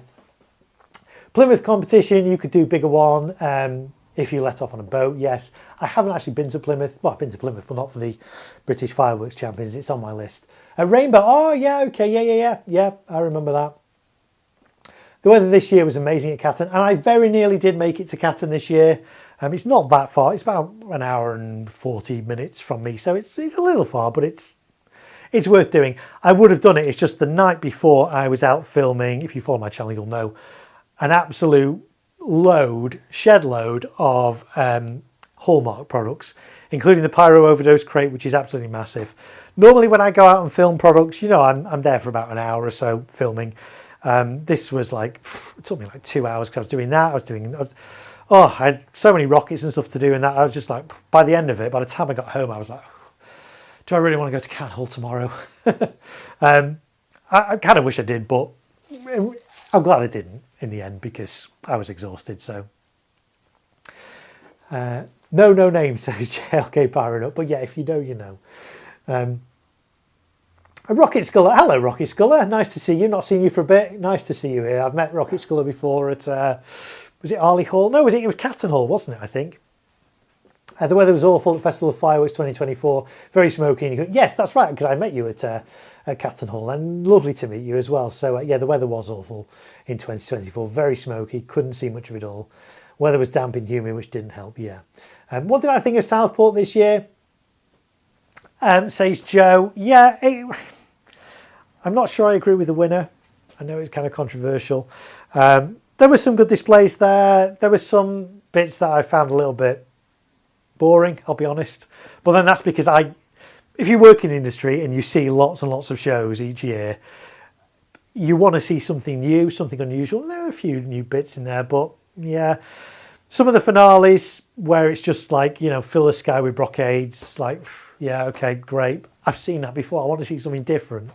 There was one finale that was a little bit different there. So there was some good stuff. It was interesting to see Drone Swarm. For those of you who don't know, we have a company, we have a few companies in the UK that do drone light shows. Nowhere near as big as and impressive as some of these ones you see elsewhere in the world. But this was the biggest one that I've seen Drone Swarm do. Normally when Drone Swarm do shows at, you know, not Festival of Fireworks, Fireworks Champions, they have about 100, 120 drones, which is not really that impressive. Southport, they had 300, which was a little bit more impressive, but they had pyro on the drones for the first time, so that was unusual to see. So that was okay. The weather wasn't great on the first night, was it, on Southport this year? A little bit better on the second night. It was a shame that out of the display, well, lots of issues with Southport. Where can we start? I preferred it when it was, well, I used to like it when it was 3 nights. It used to be on a Friday night, Saturday and Sunday night. And you get 2 displays on the Friday, 3 on the Saturday, 2 on the Sunday. Brilliant, amazing. Now they can't get 7 displays to do it, so they can only go 6, so they do it over 2 nights. And the past few years, it's been on the Friday and Saturday, which has worked well. This year was on Saturday and Sunday, which was I didn't like. especially if you've got young children and they are in school again on Monday morning. Makes it more difficult. When it was Friday and Saturday night, we could go up on the Friday, we could stay Friday night, we could stay Saturday night, we could, you know, mosey on back on Sunday. Now we could stay Saturday night, we've got to kind of leave straight after on Sunday because people have got work and school and stuff first thing on Monday, so I didn't really like that. One of the displays as well this year wasn't a competition display, it was a showcase display, Jubilee's display. Again, I'm not going to badmouth Jubilee because Jubilee, they do some amazing stuff. But yeah, Jubilee kind of stepped in fairly last minute. It wasn't quite last minute, it was several months. But originally it was going to be Illusion that we're going to do a display, which would have been immense because I love Illusion's displays. They're really good. The one they did at Cat and Hall the other year as well was amazing. Really, really good. But they pulled out earlier in the year for legitimate reasons, and I kind of agree with their reasons. I won't go into it here because it's not for me to say what their reasons are, but it was a shame that Illusion weren't there and that their display was replaced by a Jubilee showcase display. But it's still a good event nonetheless. I do enjoy Southport. It is good. It is good to network with people. I networked with a number of different companies and stuff there. It was great to meet up with Craig as well. Craig's in the chat. Met up with him and his wonderful family. Spent some time with them. Our daughter's got on really, really well. So it was nice. I enjoyed it. It was a good weekend. But it would have been nice if the weather was a bit better on the first night, and it would have been nice if it was Friday and Saturday rather than Saturday, Sunday. So, but it is on my bucket list. Hopefully one day I'll get to crew on one of the displays there at Southport because I do love the place. So we'll see. Nice they have grown, says 3D Printer Guy. Do a lot of their displays in and around Grimsby and Clee area. Okay, yeah. I didn't like Southport this year. And the winner won, and how the winner won beats me. Yeah, a lot of people are saying that. A lot of people are saying, I don't understand the results on Southport. But you're always going to get that when you have a competition that's judged by a panel, as opposed to, this is why I like the festival, not the Festival of Fireworks. Well, Festival of Fireworks is great because it's not a competition, so there's not as many rules and regulations. Display companies can do what they want. So I like that for that. The Firework Champions events that happen at stately homes around the country, I like the fact that the audience vote for those. There has been some controversy over that in previous years, which we won't talk about. But I do like the fact that it's the audience that vote for that. But on the downside, because it's the audience that vote for it, those competitions are geared to the audience, and a lot of the time it can be about the music. If you do music that you know the audience are going to really get into, it doesn't really matter what fireworks are going to it, they'll vote for it because, hey, the music was good, it's songs they know. If you do a soundtrack that's actually really good for fireworks, but the audience are not familiar with it, you're probably not going to win. So pros and cons to that. But Southport is by a panel of judges, so you've got to appeal to those judges at the end of the day. And if you know what those judges like, you can tweak your shows and do a show that you know is going to appeal to them. So that's not to slate the judges, because there are some very talented people, some very experienced people on those judging panel. In the past, I have had questions over the judges in the past, because in the past, one of the judges on the Southport Fireworks, musical fireworks, has been the organiser of the Southport Flower Show. Okay, what makes them qualified to judge a fireworks competition other than the fact that it's in Southport? So, bit of controversy over the judges in previous years, but yeah, I'm not sure I agreed with the winners. But at the end of the day, I don't go to see a winner, I just go to see some good displays. It has got more expensive. I mean, I've been going to Southport for years. I used to go to Southport, for those of you who have been for a long time, when it used to be behind, basically where the car park is now. So over the lake, and you also used to stand around the lake. That was a lot better, I think. And back then it was free as well. Then they started charging a little bit, and I don't mind that. It was like £16 for the weekend, and now it's like £16 a night. And yeah, so it's different. It's evolved. But it is what it is, isn't it? So it's still good. I'd still go again. It wouldn't stop me from going again. I'm not going to comment as I was crewing for one of the teams, says Joe. Okay. Do you want to say which team you're crewing for? You don't have to. It's fine if you don't want to. That's fine. It's the same every year, says Sequence Pyro. I reckon they paid the judges off, but I've heard there was favouritism involved as well. Yeah, I've heard that as well. I would hope that judges weren't paid off. I would hope it was a level playing field, but who knows? I'd actually, do you know what? The way you should do it is just do Southport, but don't actually have it as a judging competition, have it as more of a showcase. It's a bit like Festival of Fireworks, so companies can come. You still have limits, so all company shows are similar. You know, limit the budget, limit the shell size, whatever. But does it matter who won? If you get to see 6 or 7 good displays, does it really matter who's the winner? To the public, of course, it matters to the company because it's a prestigious thing that they can then use on their marketing and their advertising. But for the public, do we really care who won? We just want to see some good fireworks. So I'm meeting up with one of the company's owners after Bonfire Night, and they're going to have a chat about it. We were both surprised. Yes, I've spoken to a number of different display companies and retailers since Southport, and yeah, people are not in agreement over who won, but it is what it is, isn't it? Part of the Pyrotex crew. Okay, great. Oh, brilliant. That's good. Well, thanks for joining my channel and watching my stuff and things, Joe. I appreciate it. It's always nice to... We were talking about it earlier. There's so many different people that watch my channel. Retailers, importers, brands, pro display companies, crew, semi-pro people, enthusiasts, young people, old people, people who have never used fireworks before, people in other countries. And it's great that my content and my channel and my videos and stuff appeal to that wide range of people. So you're very welcome here, Joe. Thanks for joining in on this stream and chatting as well. Plymouth is the worst for judging. Some mad random person. Right, Mark, ladies and gentlemen, I need to hit the hay. Catch up on the next stream. Good night. Thanks for being here, some mad random person. I appreciate it. I know it's getting late for a lot of people now. We're probably going to go for another hour or so, and then we'll call it a night as well. Pay the judges in flowers. Yes, indeed. 3D printer guys. See you later, mad random person. Not mad random. I don't know why. Yeah, some mad random person. I was going to thought, oh, is he mad? He's not mad. He's just called some mad random person. I love these names that you guys have in the chat. It's great. Right, okay, so we've got some ties, some corner angle brackets, frame ties, whatever we're calling them, in for those smaller ones. There's only going to be 2 cakes in each of these boards, so I can afford to kind of get them at the edges, give a bit of separation between them. This one, it's a taller cake. It's going to have these taller ties. Those ones were 50mm. I like the 50mm ones for smaller stuff because it's the same width as my gaffer tape. So gaffer taping around these when it's exactly the same width is just quite satisfying. So I have 50mm, I have 150mm, no, I have 50mm, 100, and I think these are 150 or these 200. I can't remember, I think these are 150. Yeah, they're 150. You can get longer ones as well. But I find these 3 sizes, they do the job okay. So I'm going to get 3 of these on here. So we'll get one in there. If it stands up, that one doesn't stand up. It's probably a little bit bent. Mind you, I don't think any of them stand up. Okay, let's get this one in here.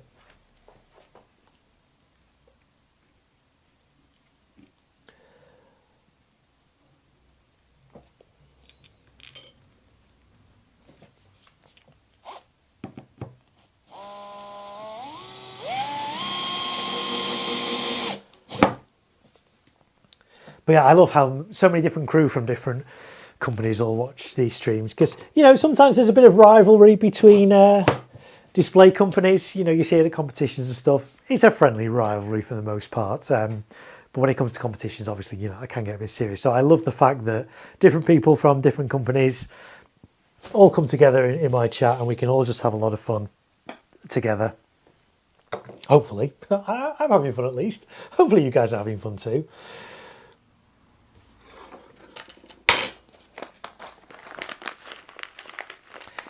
Let's have a look. Carlos is here. Carlos, good evening all. I recommend San Sebastian fireworks competition in Spain. Always great week of fireworks and celebration. Yeah, there's a lot of different, like Spain's a good one, and Malta have a really big firework display competition as well. You know, there's lots of places that have some really good, impressive stuff that one day maybe I'll get out and see.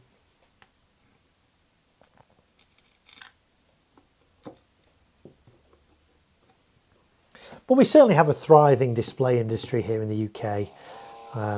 You know, we have quite a lot of display companies now. Yes, some of them are quite small and they only do, like, you know, weddings and small stuff like that. There are some bigger ones as well, but it's nice to see. It's nice to see the innovation and trying to come up with new ideas and things, and it's just good.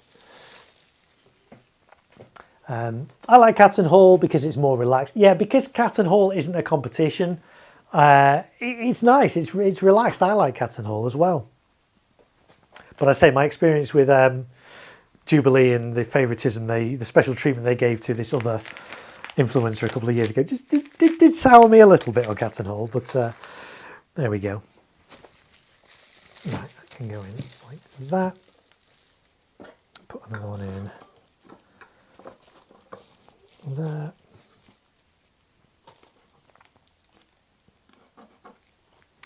And another one in there.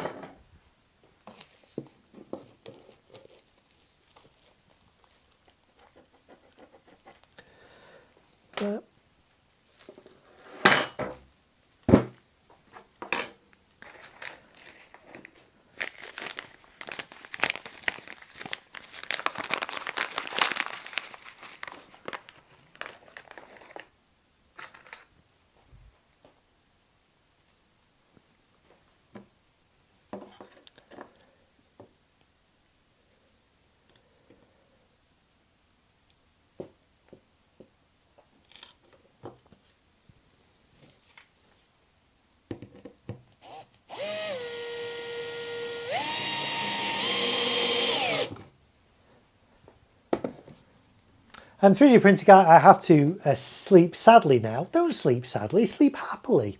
I know what you mean. I will watch the rest tomorrow. Good night, all. Take it easy. Yeah, no problem. Thank you so much, 3D printer guy. Appreciate you being here tonight on my stream. Always good to have your company here, and also for the super chat. Your name is now on the candle. So thank you again for that, 3D printer guy, and see you on the next stream for sure. Which will probably be on, what day we're on now? Sunday, Monday, probably be Tuesday, the next stream, Tuesday evening. There might be, maybe I'll do an afternoon, daytime one. We'll see. I don't know. Haven't decided yet. We'll see how things go. But thanks for being here. Appreciate your company this evening.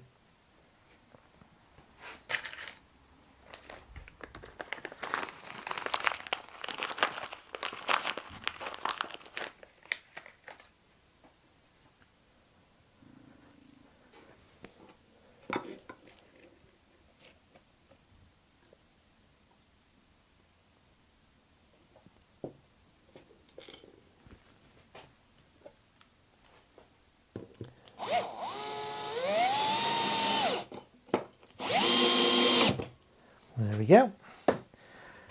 That should now fit in there, which it does. Lovely.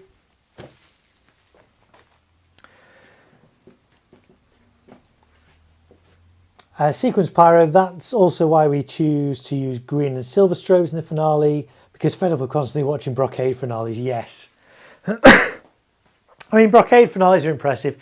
If you don't get out to many firework displays, seeing a load of brocade shells filling the sky, yes, it's really impressive. Once you've seen that a few times, you know, it's like, okay, yeah, well, that's great. I want to see something different. About 300 shells in that finale, yeah, and that's the thing. So companies then try and outdo themselves by putting more and more brocades. Who can get the most brocades in the sky? And it's great, and it's impressive. Don't get me wrong, it's impressive, but it does get a little bit repetitive when everybody's doing brocade finales. And I like it when companies innovate and do something a little bit different for their finale. One company did do it this year at Southport, and I can't for the life of me, I have to watch the videos back. There is one company that didn't do that, which was nice to see. It might have actually, was it Pyrotex that did that? I can't remember what Pyrotex's finale was. I think it might have been Pyrotex, but I don't hold me to that. I need to go back and watch the video. They did a slightly different finale, which was nice to see. Okay, so we'll just kind of mirror this and copy that. Do that one there. Once I do that one there, I need to get a screw.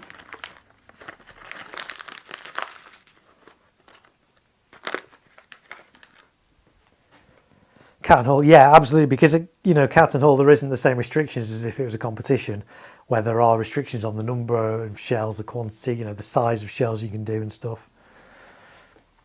I know that like Firework Champions, I think it's limited to 5-inch shells, so you can't do anything bigger than a 5-inch, and then there's a limit on, you know, the amount of product and stuff you have. And there'll be similar limits, you know, for Southport as well. But Catton Hall, because it's not a competition, it's just a showcase for companies. They can, you know, pretty much do what they want. So you do get some nice big shells at Catton Hall.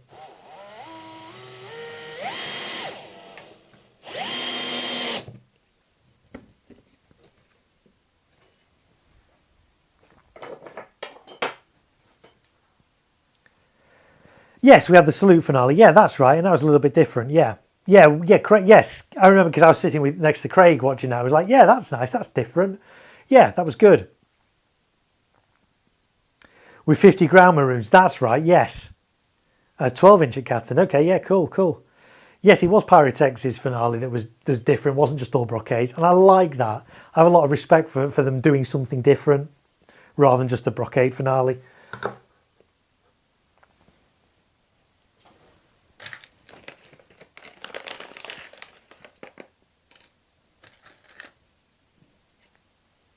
And I think as well, because we were chatting to, was it Mark from Pyrotech we were chatting to at Southport? It was kind of a show that was kind of cobbled together quite last minute as well. It wasn't one that was planned like months and months in advance.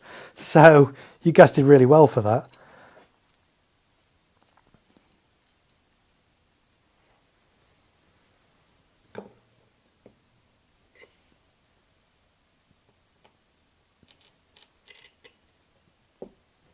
Apologies, my head's in the way again. I did try and turn the lights down a bit on the backlight to make my head look slightly less shiny, but never mind, we'll go with it. It's fine. There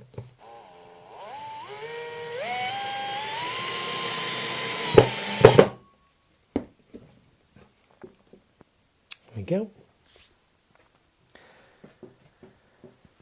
Jane says, I'm surprised Himley Hall don't have a competition. Not heard of that one. So it might be that it's close to another one that does, or they just don't have the grounds for it, the suitability.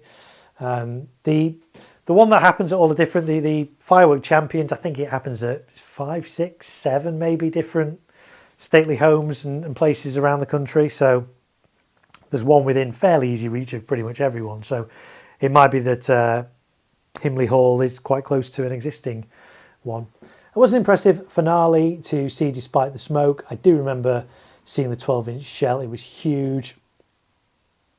Yeah, and that's what I like about Catton. They can do some big shells there because it's not a competition. They don't have the same restrictions and limits that some of these competitions do.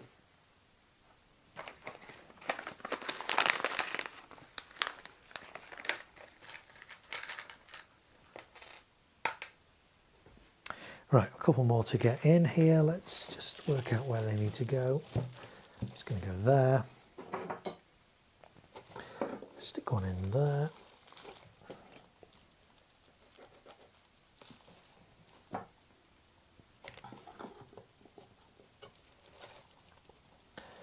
And one in there. There we go. That's good.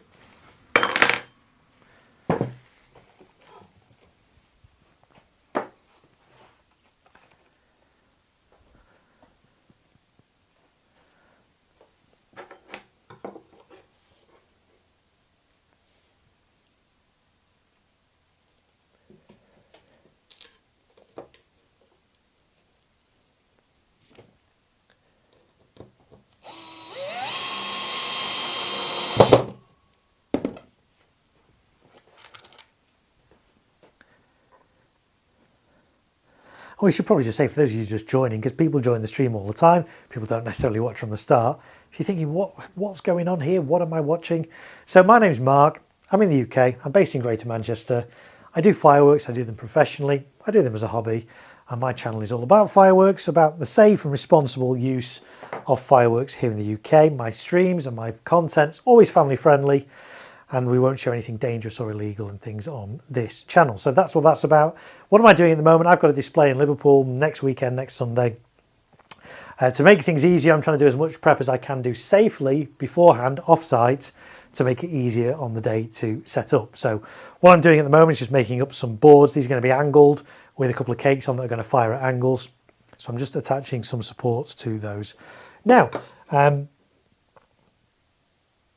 that's kind of what this stream's been about. Although earlier on in the stream, we were talking about fish tanks for quite a while.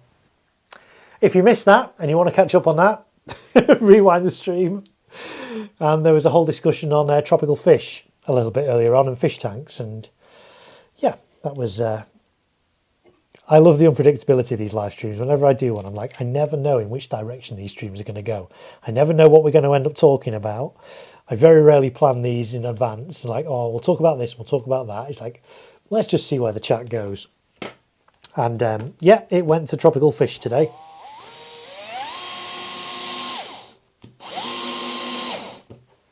Which I don't think it's ever done before. I don't think it's ever gone quite that off topic before.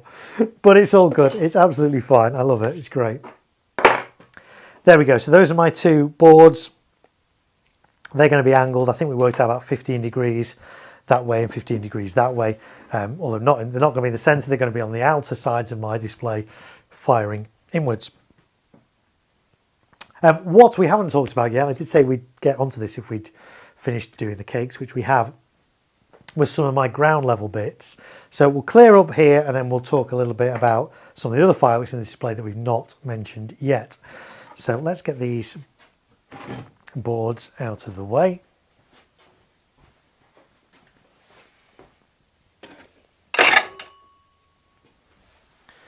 We'll get these cakes out of the way.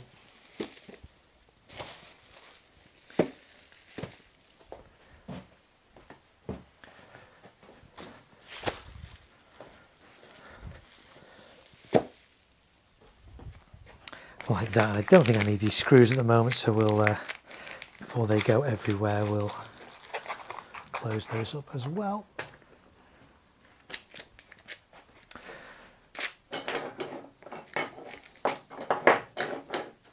So, oh, I say I've wrapped everything up. I've realised I've just spotted 4 little cakes that I haven't wrapped up. But actually that kind of ties in with what we're doing, because these are going to be low level and ground level.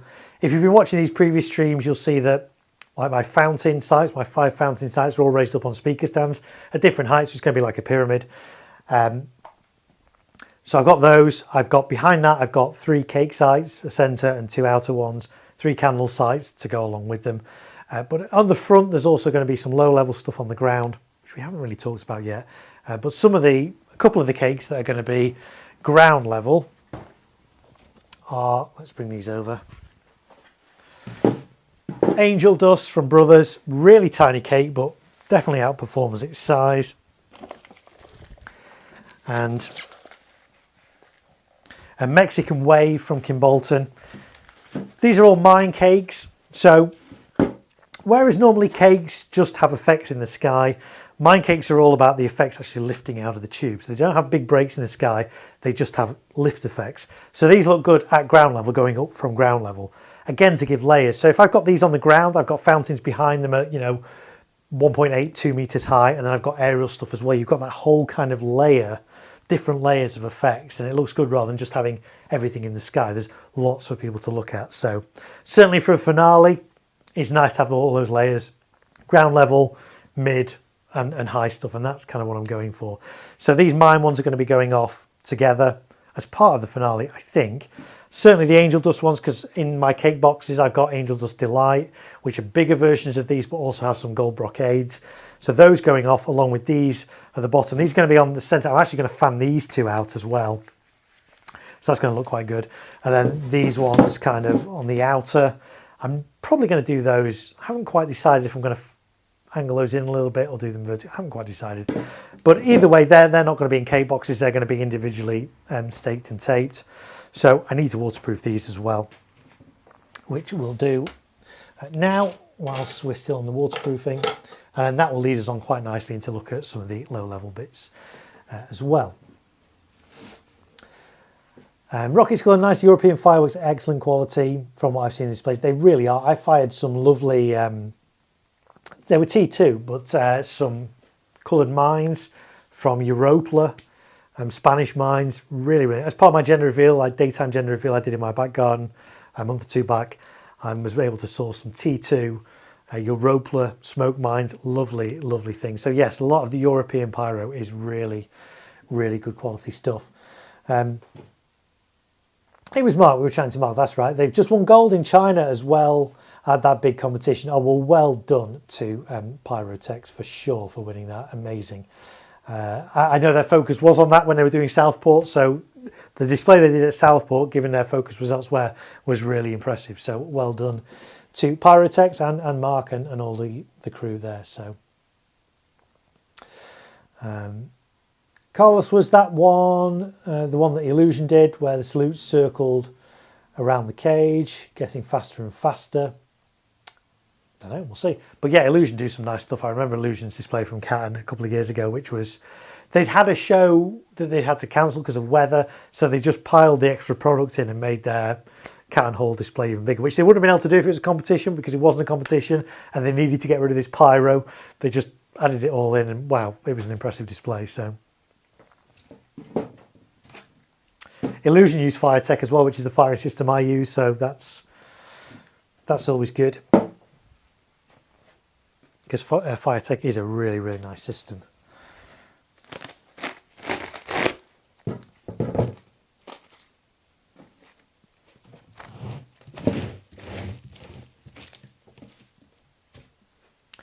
Okay, let's do these small little angel dust ones first. These don't need a massive amount of a pallet wrap because they're so small.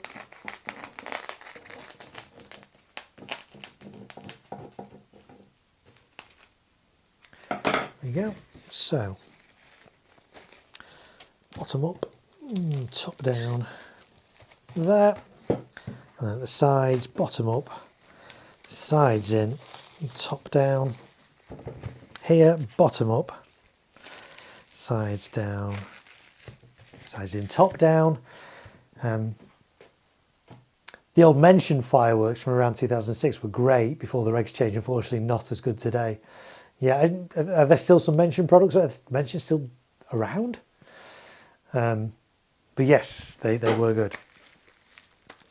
Okay, there's one angel dust. Actually, that other one I can do with that. If you were watching earlier on in the stream, the very first piece of this that I cut was too small for whatever firework it was I was doing at the time, but I can reuse that for angel dust because it's going to be just the right size for that, I think. So, yep, that's going to work. So up there, like that over there, onto the side. So bottom up, sides in, top down, bottom up, sides in, top down. That's good. That's my little angel dust cakes. Really nice little cakes. Don't you ignite before you waterproof? So it is a bit of a grey area in terms of putting igniters into fireworks when you're not on site. Obviously, I'm not doing this firework display. I'm not letting it off here in my garage. I'm doing it in Liverpool. I'm in Manchester. I've got to transport these to there. So I try as much as I possibly can to not ignite until I'm actually on site. So I've prepped these. I don't really talk about it much on my channel because I don't want people to, it's quite a specialist thing, as you know, because you're you crew, you're a pro. I don't really talk about eMatch an awful lot on my channel because it is quite a specialist thing. I also don't talk about how you attach eMatch to cakes on my channel because, again, that's quite a specialist thing. And there are children watching this, and so I don't really want to go too much detail into that. But these are prepared in such a way that I can very readily insert an eMatch once I get this on site. It doesn't take a lot of time. There's basically, you might even see there's a little red dot on there. So this is prepped. My eMatch can go straight into there. I just need to, that's just a bit of tape over there. eMatch in there. Do that in a few seconds. So very quick to eMatch those on site. So no, I don't bother. I can ignite. I can put an igniter through this waterproofing. It'll still be fine. If it is throwing it down with rain as well, I can always put a bit of extra waterproofing on. But generally speaking, that works well. This is a way that I can do as much prep as I can safely off-site, transport these without igniters in, and then very quickly put igniters into them when we're on the display site. So Mention are now owned by Brightstar. Yeah, but are they bringing any products in under the Mention brand, or has the Mention brand now died a death? Fair comment, Mark. Sorry, I forgot about that. Yeah. Obviously, professional display companies, they do most of the e-matching, most of the fusing and stuff off-site, transported to site like that. But because I'm aware that a lot of people are watching this that are not professionals, I don't really kind of go into how to fuse and things like that. I do talk about talons and connecting talons because that's really easy to do. Normally this show in the past, half of it, well last year half of it was talons, half of it was e-matched. In previous years, I've done everything on talons just because it's been easier. And my previous firing system, which was WPS, great system, British made system, sadly no longer supported. That had no issue firing talons. You could fire dozens of them off one channel and it'd be absolutely fine. Firetech can fire talons, but it's not as reliable and you can't fire as many.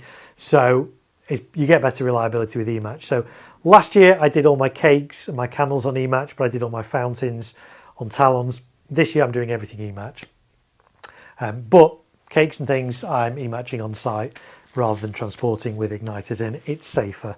So there we go. Okay, great. Right, so I've done those two. Let's do these ones. Mexican Wave from Kimbolton. Similar to Angel Dust, a little bit bigger tubes, but these are only, how many shots are these? 12 shot as opposed to 20 shot on those. Pound for pound, I think these perform a little bit better, but I just wanted to mix them up. I had a couple of these left from another show, so I thought let's put them in.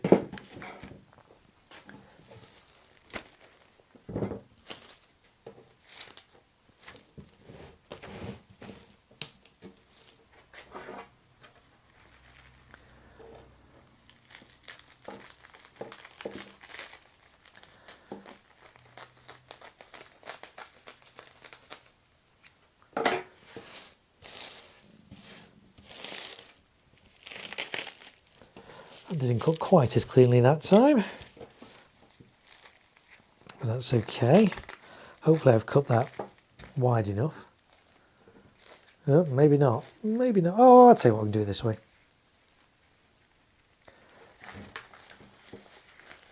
No, I don't think I've cut this quite long enough again, folks. No, I'm not happy with that. I'm going to do that again with a bigger piece. We'll put that to one side in case we find anything else small that needs a bit of waterproofing.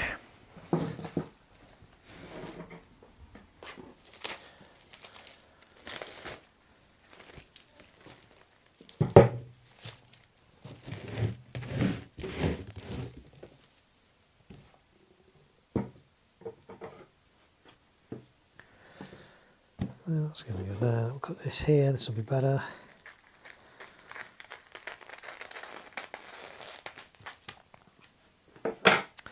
Right, so this side up, this side across the top. Obviously it's a bit more tricky because it's round rather than square, all of the cakes have been square, but same kind of principle. Make sure the top gets folded in first, the bottom gets folded in first and then fold the top down, and that way water can't get in the side. So same over here. Bottom up first, sides in, top down, water is not going to get in there at all now. So yeah, we talk about some of the ground level stuff. We've got one more of these to do and then we'll move on to some of the other bits of ground level bits and bobs that we're going to have in this display, mainly as part of the finale, but not all.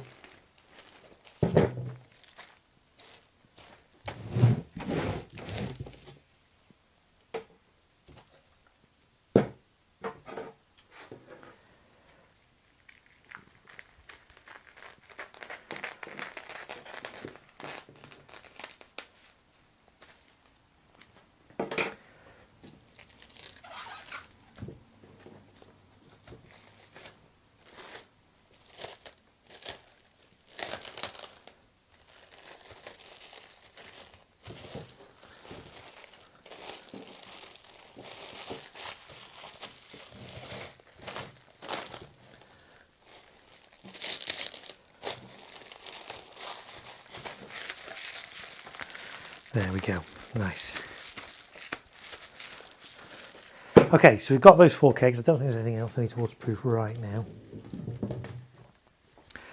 So what else am I going to have at low level then? Let me dig some bits out. Okay, so what I am going to have is, oh, let me see if I can find them over here.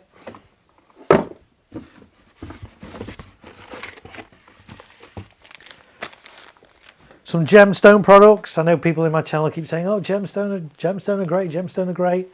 I really like these products from Gemstone. Fireballs. I'll put them in front of this the close-up cam. We can take a closer look at them. So, fireballs from Gemstone, you get 3 in a pack. You can get these really cheap if you shop around. You get them for like £3 to like £1 each. They are crackling granules. Category F2. Each one's 15 grams net explosive content, so 45 grams in the pack in total. What do these do? You light them and basically they explode into a massive crackle. And these outperform their size as well. Really, really good. Really easy to rematch. Again, we don't talk about rematch, but really easy to rematch, so you can get them to go off simultaneously. So I've got a load of these. I tend to use these on ground level. So on the ground, a number of these along the front as part of the finale, all fire together. You get a big explosive crackle coming up from the ground. Really, really good, like single hit. So it's not like a crackle that will burn for like, a minute or 30 seconds. It's an instant kind of crackle burst. Really, really nice. So some of those along the front. Not entirely sure how many yet. I've got quite a few to be going on with. I don't know how many I'm going to use. 3, 6, 7, 8, 9, 10, 11, 12. Will I use all 12? Will I save some for next year? I don't know. We'll see. But these, if you get them on a good price, if you get them £3 a pack, really, really good price. So, yep, there's going to be some fireballs in there. There's also going to be, I think it might be in this box. I might just have to move things around a little bit. Bear with me a second. Let's move this over here so I can access this box. Are they in here? No, they weren't in that box after all. They must be in... which box are they in? Let's have a look. They must be over here then. Let's move those to there. Let's move that to here. No, they're not in that box. Oh, they must be in this box. Okay, right, yeah.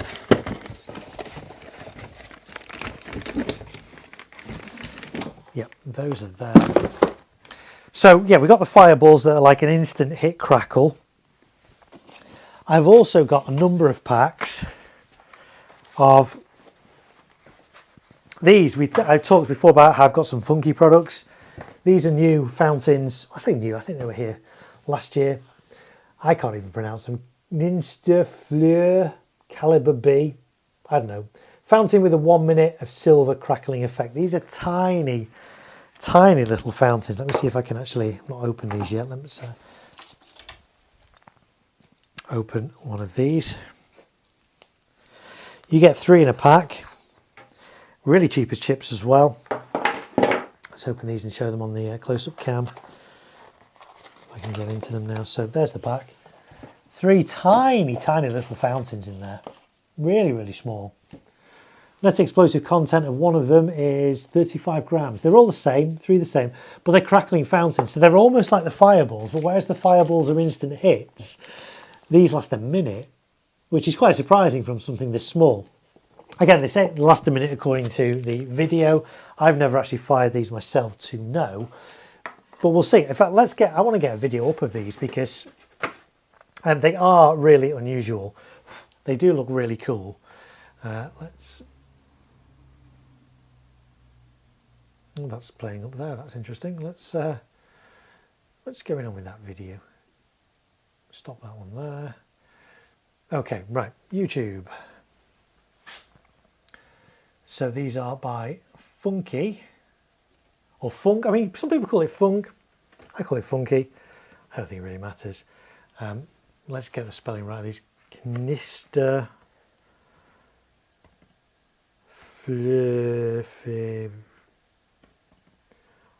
Caliber B. There we go. Right. Let me see if I can find an official video of these. Yeah, there we go. Okay, so these are these fountains. I say they perform, they look, from the video, they look really impressive. But here's the footage and let's see what we think of these. Marko Fireworks, China.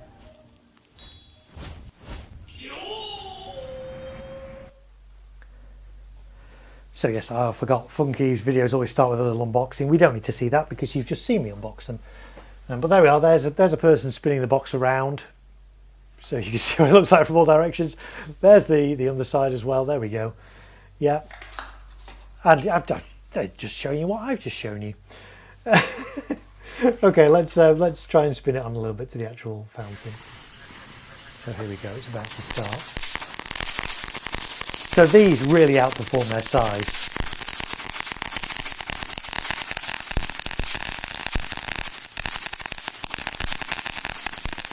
And the duration on them is good. So I've got quite a few of these, and I'm thinking of dotting them around my display site. So they're all going to kind of erupt together and just like, it's going to be like a sea of crackle is kind of what I'm envisaging as part of the finale. And then sort of ending with those fireballs that are like the instant hits.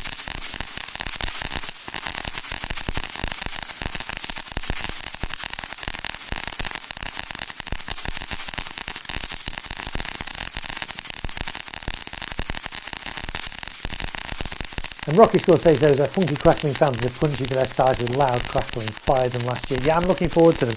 I've got, how many of these have I got? I've got quite a few boxes. I think I've got about 18 maybe in total. I don't know if I'm going to use all 18. Might be a bit too intense. But from the video, they look really good. I say this is going to be the first year I'm actually firing some funky products. So I'm excited to see how they do perform. They're only small, they're tiny, but from the video they look good. And it's good that Rocket Sculler has fired these and they're good. And, you know, I trust his view on these. So, yeah, I'm quite happy that these are going to perform really well. So we can actually see, there we are, there's 3 of them fired together. Which is kind of what inspired me to think, actually, loads of these fired together might be really good. So if you saw my fountain tables when I built those, I've got some Vulcan popcorn fountains, which are really loud crackling. I've got some Leslie Special Forces fountains, which are really loud crackling. I've got these little funky fountains, which are really loud crackling. So part of the finale I'm envisaging is going to have a fair amount of crackle in it. So there we go, we get the idea of those. So that's what's going to happen as part of the finale. I don't know if it's actually going to end with that. I don't think it is, because I've got some single shots that I'm going to end with, but I've got all these. I'm going to dot them around, probably raise them off the ground a little bit. I mean, the video you saw there was with them on the ground, but they do seem to have quite a shower of sparks, so raising them up a little bit is going to be good. But I don't want to raise them up as high as my other fountains, which are going to be like 1.5 meters, 2 meters. I want these to be low level. I want to have those layers in. So I'm going to have the crackle on the fountain tables from the Vulcan popcorn and the Leslie Special Forces ones. I want to have these kind of ground level, but I'll probably raise them up 30 centimeters or so, probably on little stakes, probably be the easiest way to do it. So a load of those. Fireballs will be actually on the ground itself. But that's not all. There's going to be a bit more in the finale. So let's just put those away. So in addition to those, we should probably go back to the multicam as well. There we go. So you can see everything. So these are all bits, ground level stuff that's going to be part of the finale. There's also going to be, I've got a couple of packs of these. I've never fired these before either, but these look interesting. Sputniks from Leslie. These are like howlers that kind of have a big tail and howl, and then go to, I think they go to a salute. Do they go to a salute at the end? What do these go to at the end? I can't remember. Might have to dig out the video for these in a minute. But 8 of these, really interesting sound. So I'm thinking of having 4 on one side of the site and 4 on the other side, all angled, so parallel, 4 not fanned, but 4 parallel ones going off in that direction, 4 parallel ones going off in that direction, kind of crossing over. Probably towards the end of the crackle, so the crackle will be like the start of the finale, and then it'll end with a hit of all 8 of these going together, and then a hit of something else. But I can't quite remember off the top of my head how these Sputniks end. So if it's okay with you guys, I'm just going to pull up the video for those, and then I can have a little look. So they are Leslie Sputniks. And let's see if I can get an official video of that rather than somebody else's. Next from Leslie. I can't find is that an official video? No. Okay, I can't find an official one, so I'm going to give a bit of a shout out then to Firework Crazy. Let me show you their video on these. Oh, actually, no, I can show you one from the UKFR. That will do. Okay, short-lived these, but they look pretty good nonetheless. So these are the Sputniks from Leslie.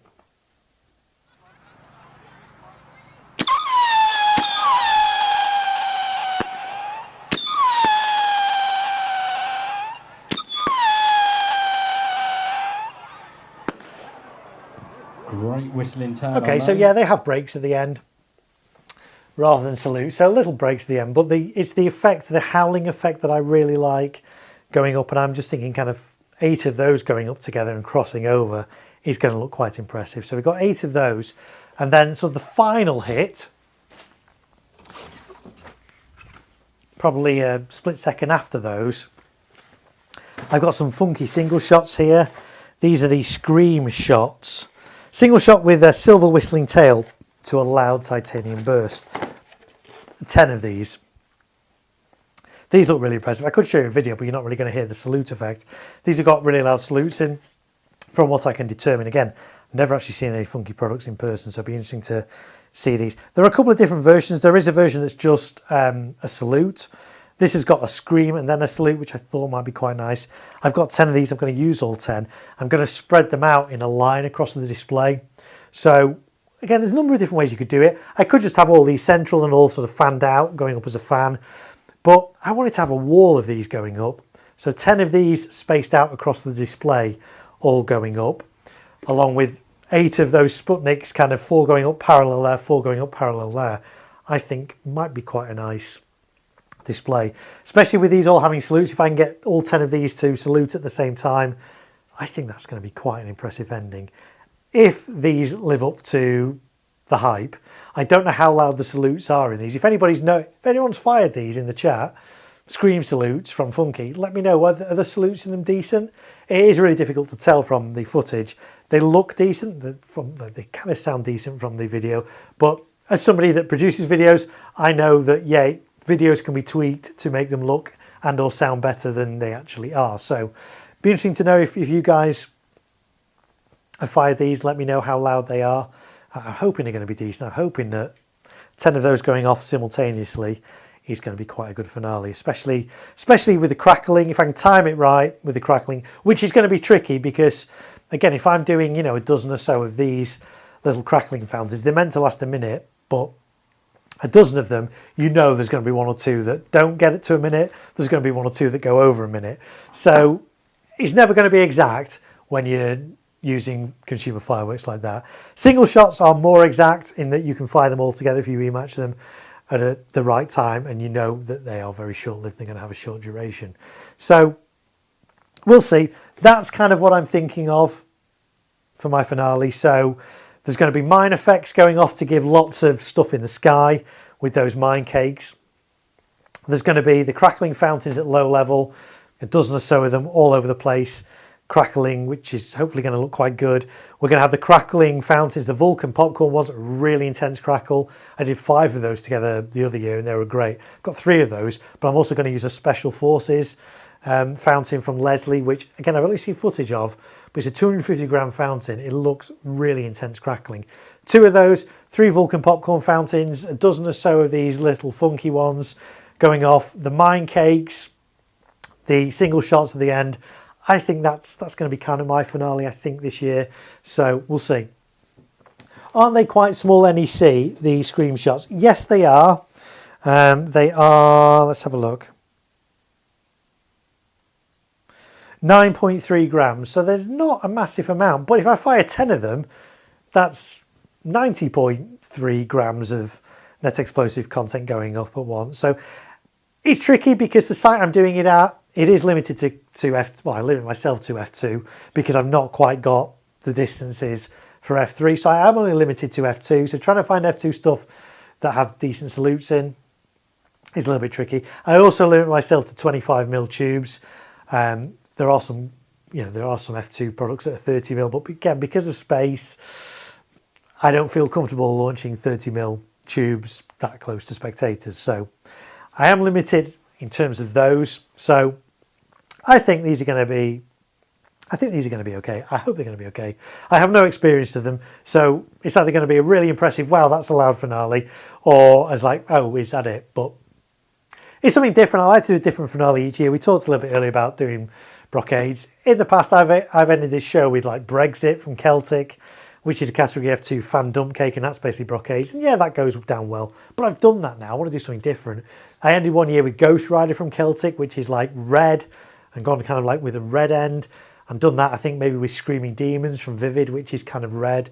So I've done those things. They're great. They're great finales. They always work well, but I'm always kind of on the lookout for doing something new, something different, something that my audience won't have seen before.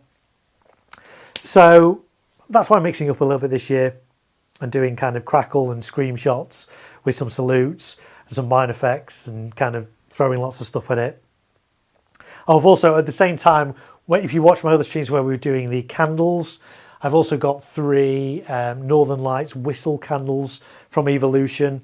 Again, the video for those isn't great, but I fired some last year, not those ones, but other ones from the pack. They outperformed what I was expecting. So I've got 3 whistle candles, 56-shot candles going off in a W formation as part of this as well. So it's not just going to be crackling, but quite a lot of noise, different noises in there. We'll see. We'll see how it goes. Funky Finale 1 is F2, I believe. You're right, Carlos, and that's why I've got that in the display as well. I've got Funkin Finale 1 somewhere. Is this it?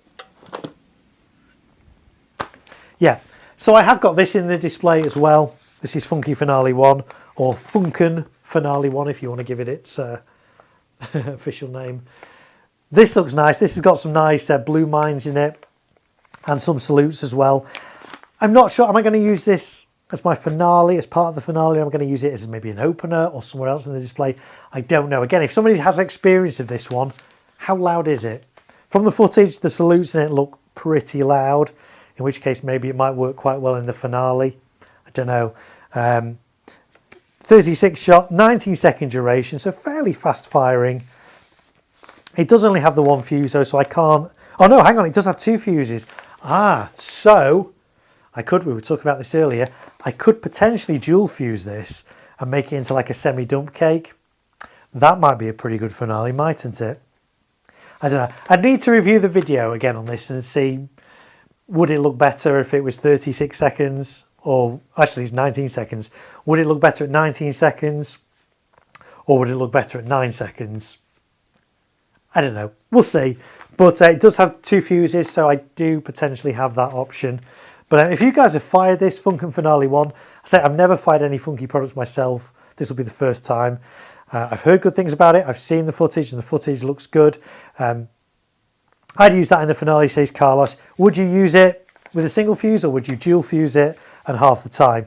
19 seconds versus 9 seconds. Which is going to be more impressive?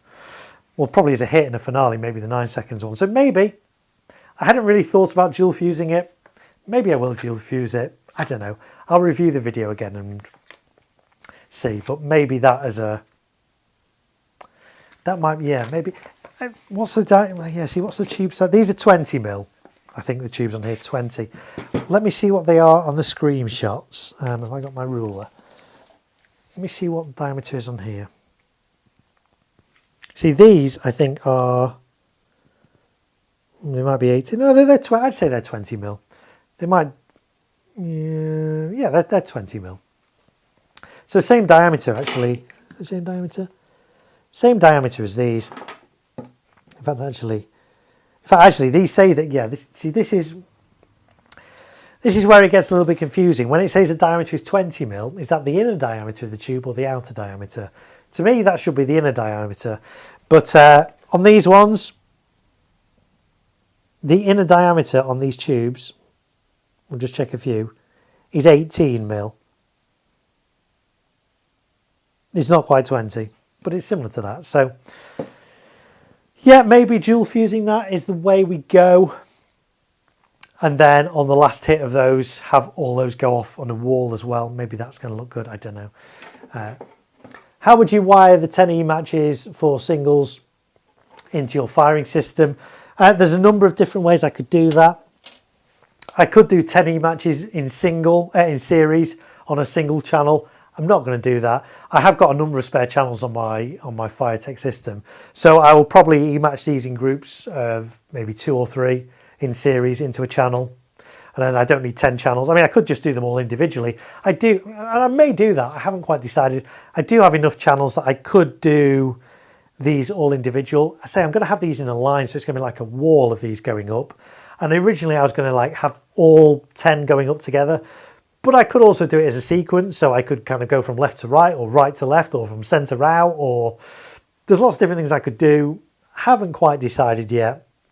We'll look at that when we come to the programming side of designing this show. But I have the capacity to do these individually, but I will probably do them all together because I think that'll be a bigger hit, especially with the salutes at the end. 10 salutes going off together, probably quite a good thing to do. So I will probably e-match 2 or 3 of these together in series and do those on their own channel and do it that way. So there we go. So that's kind of my thinking for my finale. I haven't sort of fully fleshed it all out, but I've kind of got a rough idea in my head of how this is going to work. But it's only when I start programming this, when I see how things are running, timing wise, and then we'll see how things work. But that's how I design my shows. Other people design them differently. This isn't a Pyro musical, by the way, so it's not like I have to synchronize everything to music. But my design process is basically I start maybe June, July time, looking at what new products are coming in this year that I might want to do, because I always like to add new products in where I can, rather than, but at the same time, I do also like to use products that have been around for years, that I've used and I know how they work. But I also want to mix it up and do a completely different show to the show I did last year and the year before and make it fresh and different. So I start around June, July time, looking at what's coming in, looking at what I want. I start making a spreadsheet on Excel of like a wish list of everything I'd like this year, how many of each of them I'd like, what the rough cost of that would be. And that spreadsheet very soon gets very long, and I have to spend time whittling that down to fit into a reasonable price bracket.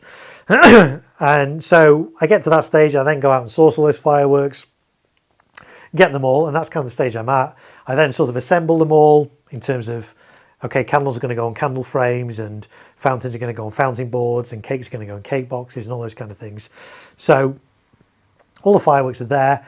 And then whilst I'm doing that, so whilst I'm sort of setting up those fountain tables, I'm thinking, oh yeah, that might work quite well with that. So we've got some red blink fountains from Leslie that I know lots of people are raving about. Again, I've never fired those. Got 3 of those. I'm thinking, oh, actually, they'd work quite well. Even though I've got 5 fountain tables, I've only got 3 of those red blink fountains. So if I do those on boards 1, 3 and 5, or A, C and E, what can I put at the same time on B and D? And it's like, oh, the Celtic red blinker strobes, they'd kind of work. And then I was like, oh, actually, I've got a red mine candle, a 56 shot, a couple of 3 red mine candles.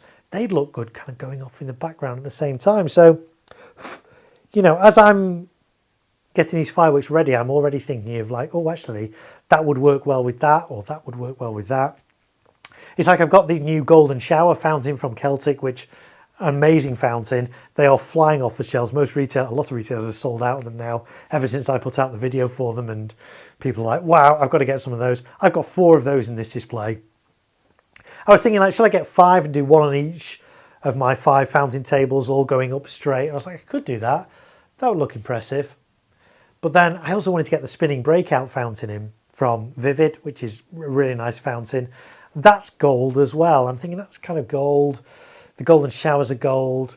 How can I make those kind of work together? They've got similar durations as well. I was like, oh, okay, well, if I had the breakout fountain spinning in the middle, what if I had 2 of the golden shower fountains on either side of that going off at angles? Like, oh yeah, that would look quite good. That would be like a minute sequence. That would work well. The low noise section as well. Like, I always like to, so I was doing all these different firing patterns, different layers. I also like to sort of transition from like louder sections to quieter sections and then build up to a loud finale. That contrast between like low noise things and a really loud finale, it works really well as well. So I was thinking, right, I want to get a low noise section in. What can I use low noise? In the past, I've used lots of different low noise cakes and stuff. But I really like the Vivid's anti-venom cake. I was like, they last like 2 minutes. One on its own is not going to look that impressive. 2 would look good. Obviously 3 would look better, 4 would look, yeah, but I've got to think of budget. This is a budget show, so I've got to think about that. I'm like, okay, maybe get 2 of those. Okay, where am I going to put them? Am I going to put them on the outside firing in, the inside firing out, somewhere in the middle firing vertical? What am I going to do? So all the time I'm thinking of all these different things. And so 2 of those I'm going to do as a V. That's going to be sky filling enough. 2 of those can last 2 minutes with some low noise. Will it get a bit boring, 2 minutes of that? Well, there's a big mix of effects in those cakes, so not sure. But again, if my show's running too long, I could always add some fountains into that. I've got plenty of, fountains on my fountain tables.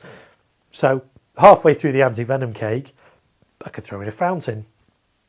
Why not? So there's lots of different things I can do, but that's kind of my design process. So I haven't worked out a running order yet. I kind of roughly know how I'm going to start, roughly know how I'm going to end, roughly know a few little sections in between, and then I need to kind of slot everything else in between those as well. So on the next streams, which will be like Tuesday we'll do one, Thursday we'll probably do one. We'll see if we do any more or not. We won't do one on Friday because I'm out doing crewing on a display.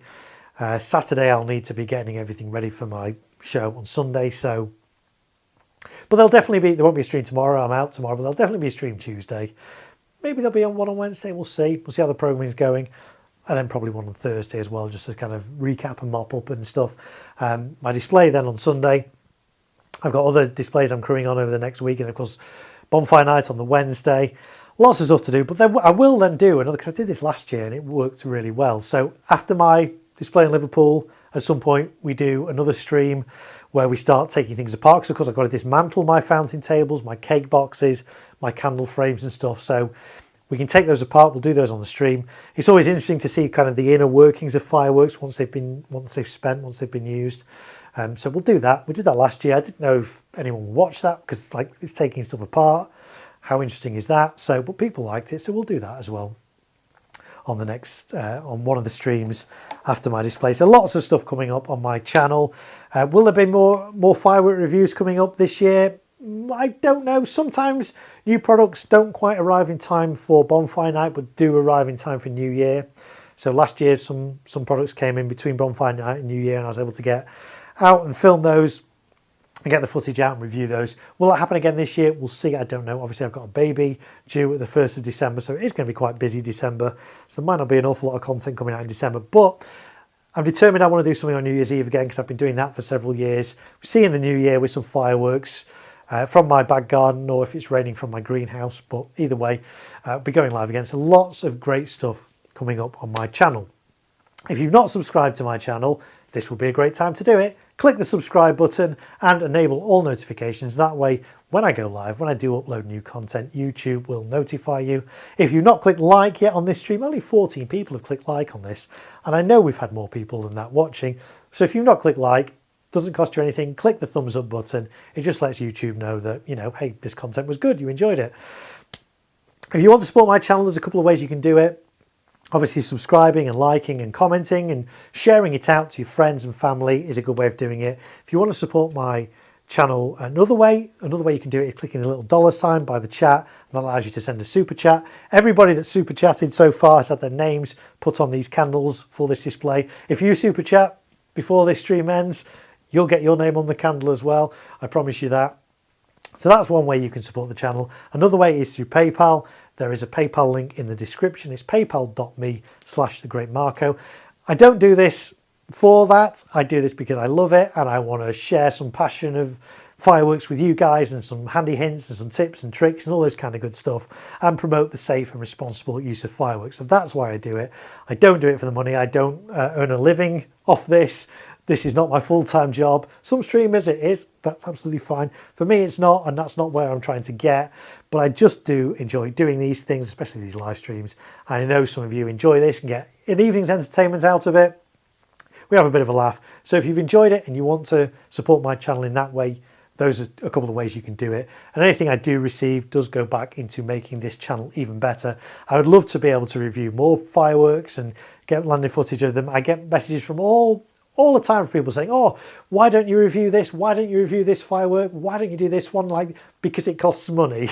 Okay, so I'd love to be able to do that, but because I don't make money from this channel, you know, there's a limit to what we can do. But we'll see. Onwards and upwards. I enjoy doing this. My channel's growing. I love that we get so many regulars coming back in the chat time and time again. It's great to see some familiar names in the chat.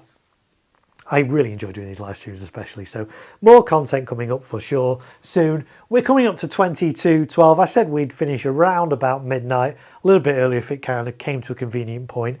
I think we're kind of at a convenient point now. There is a lot more I need to do kind of off stream, which I'm not going to do tonight, but I'll do that during the day tomorrow. Oh, there is three more fountains I've not spoken about. So last year I put some jelly bean fountains in, the standard Spectrum fountain, and they didn't fire. The cube just didn't fire at all. The talons just didn't ignite. That's one of the issues we talked about earlier with my Firetech firing system. It wasn't that as reliable with talons. Most of the stuff fired, but there was one cue where the talons didn't fire. And I know it's not a problem with the talons because I had 3 of these Spectrum fountains on my A, C and E boards, the center and the 2 outer ones, and none of them fired. So I know it wasn't an issue with the talons. So I've still got these. They look a little bit kind of worse for wear because of course they're on my fountain tables next to other fountains that did go off.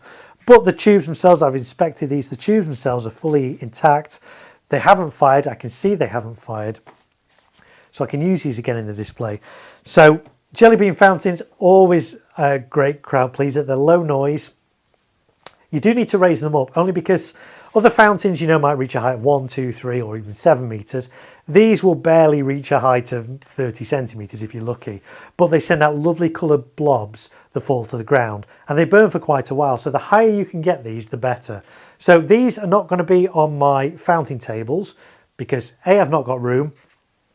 And also B, if you do these on a fountain table, a lot of the jelly beans, because they only come over not a very far distance away either, they'll just kind of fall over the side. A lot of those coloured blobs will end up on the fountain table as opposed to cascading all the way down to the ground. So what I'm going to do with those 3, because I want to use them up, I want to get rid of them. They were in the show last year and they didn't fire, so I'm putting them in the show this year. So I'm not going to build fountain tables just for those. What I am going to use are these stakes, wooden stakes. Stake that into the ground. I've already put some brackets on there so I can sit that on a bracket. Let's go to that camera. Sit that on a bracket, tape that on there. It's high enough off the ground that it's going to give a nice effect. And that's going to be in there as well. I'm not quite sure again where that's going to go. Maybe because these are low noise, we were talking a little bit earlier about those 2-minute anti-venom cakes. Maybe I'll put this midway through the anti-venom cakes. There's an idea, we'll see.